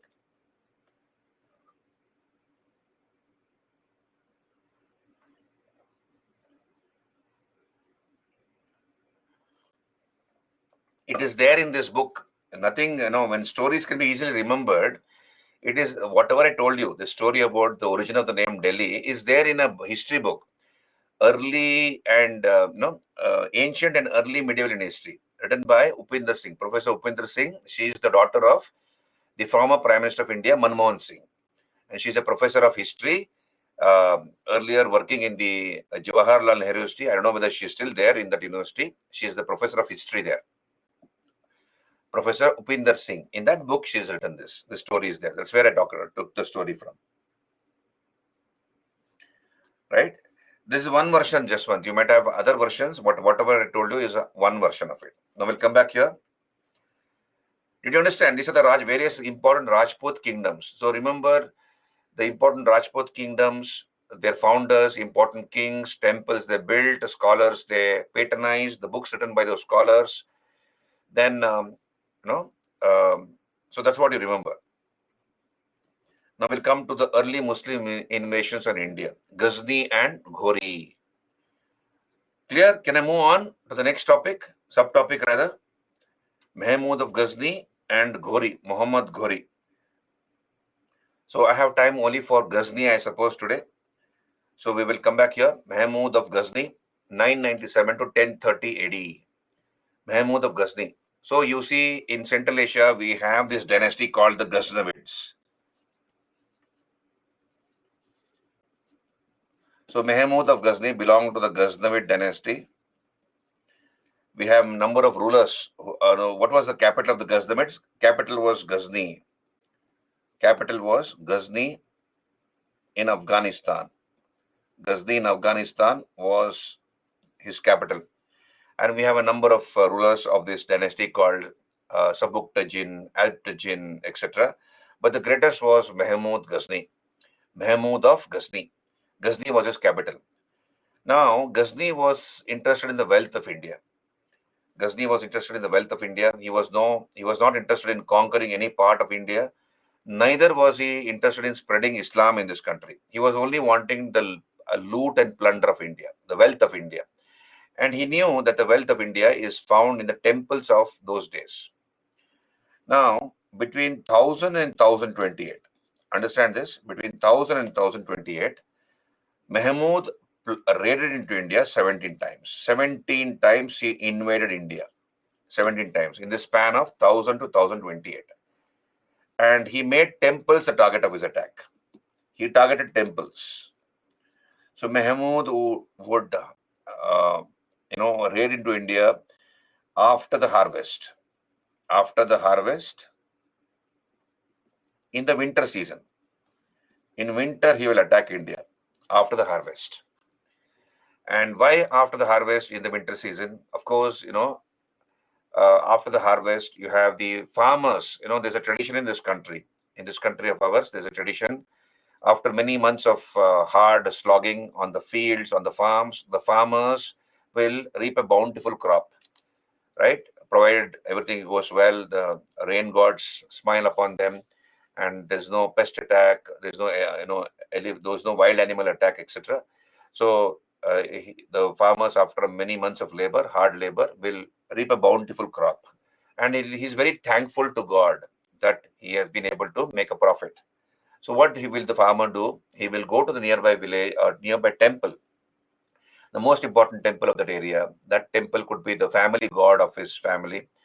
So he'll go there and he'll make donations to the temple, either in both in cash and kind. So that is a tradition even now followed by the farmers of this country.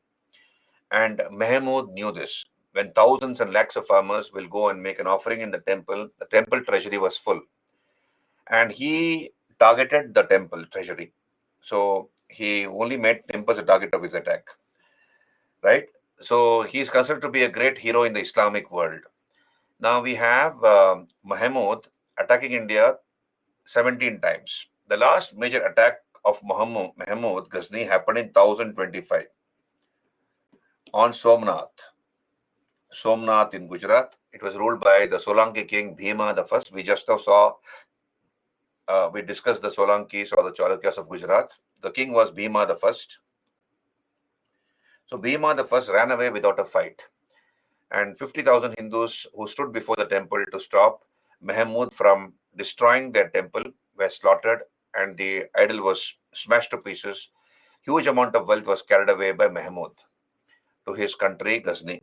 And Mahmud is considered to be a great hero in the Islamic world.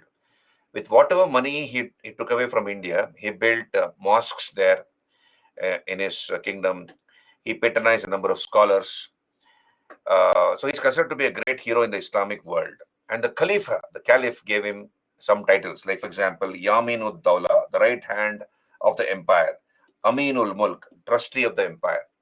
However, he has been called Booth Chicken, idol breaker. He has been called idol breaker or Booth Chicken. Now, along with Mahmud came a scholar. So I'm just giving you an overview. Just hold on. So along with Mahmud came a scholar called Al-Biruni. Al-Biruni. Al-Biruni accompanied Mahmud in his raids on India. And Al-Biruni is the first Muslim Indologist. He is the first Muslim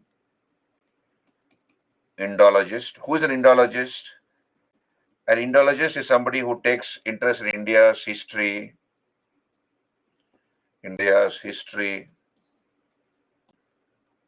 culture, literature, painting,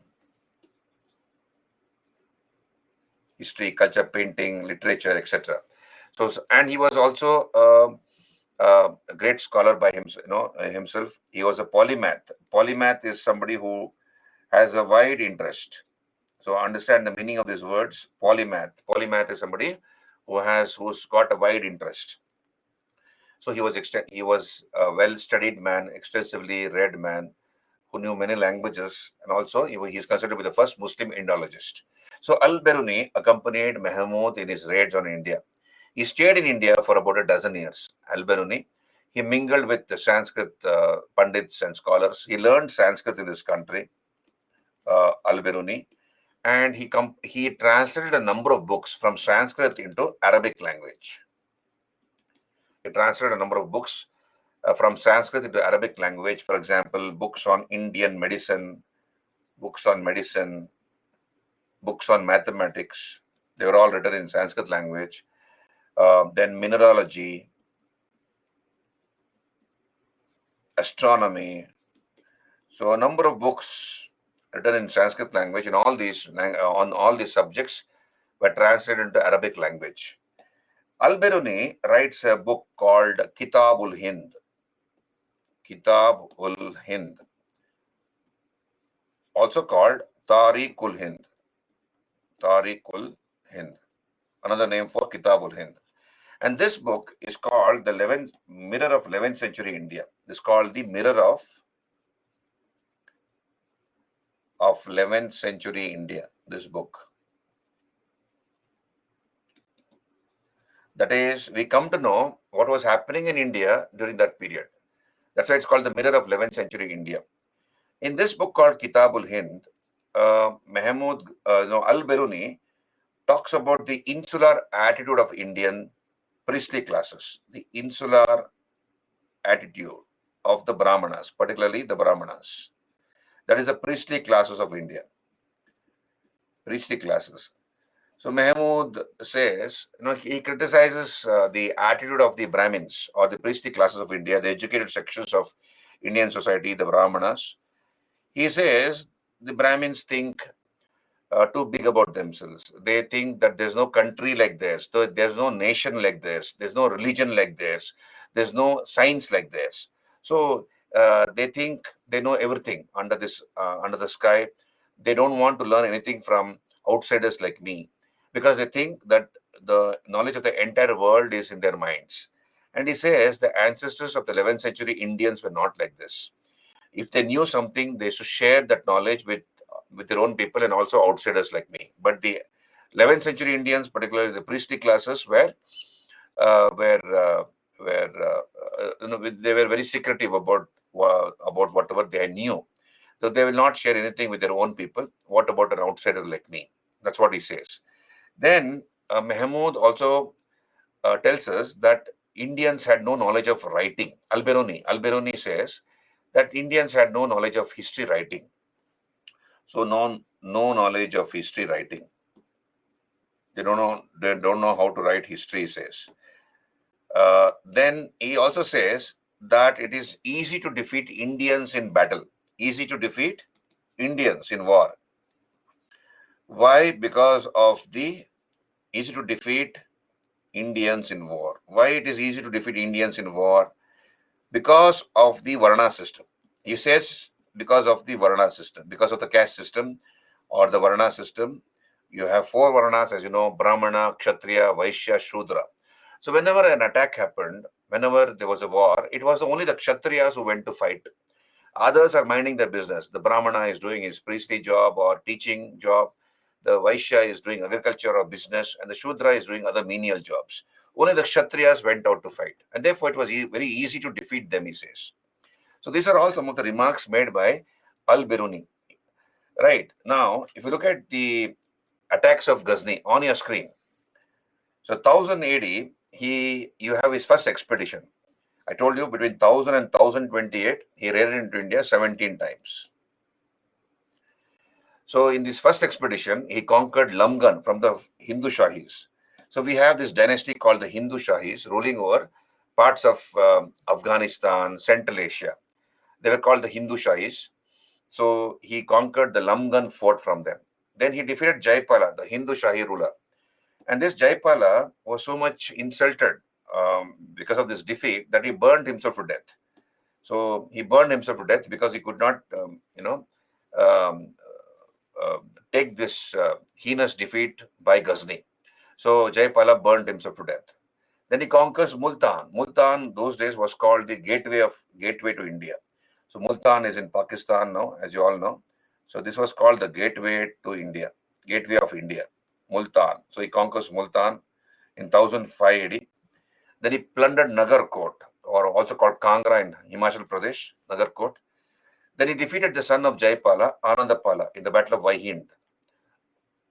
Then he plunders Mathura, invaded and destroyed Kanauj, right? And then he plundered Somnath, which is a Jyotirlinga. This was in 1025. This was the last major attack of Ghazni. In 1027, you have the last expedition where he defeated the Jats of the Punjab.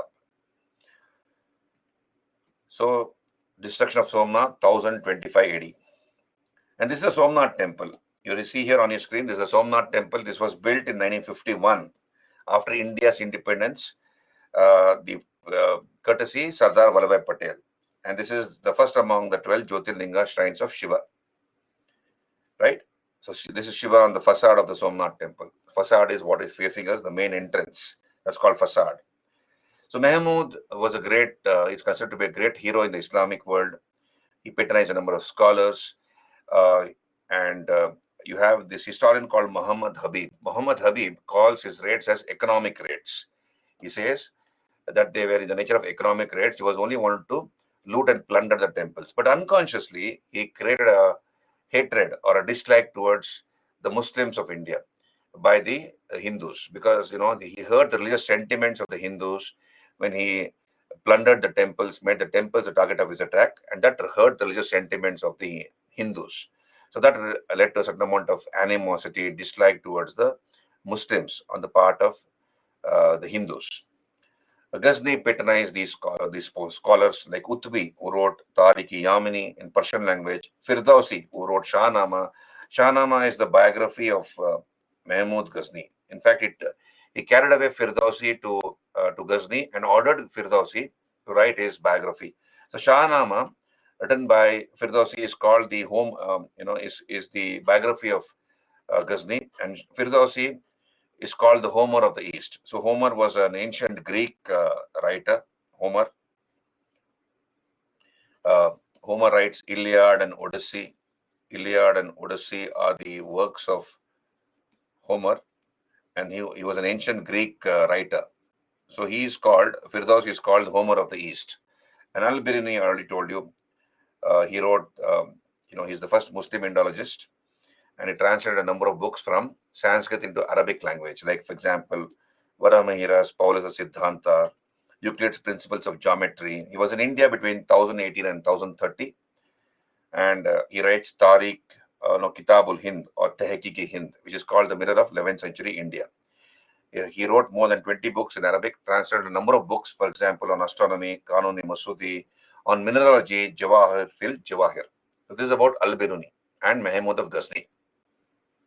I think I have run out of time. Any doubts? We will clarify. I'll clarify tomorrow. We'll continue from Muhammad Ghori tomorrow, right? To tomorrow, I'll complete early medieval India and start with Delhi Sultanate. But before that, I have some important topics like the Kudu. I'll finish that, and we'll come to Delhi Sultanate.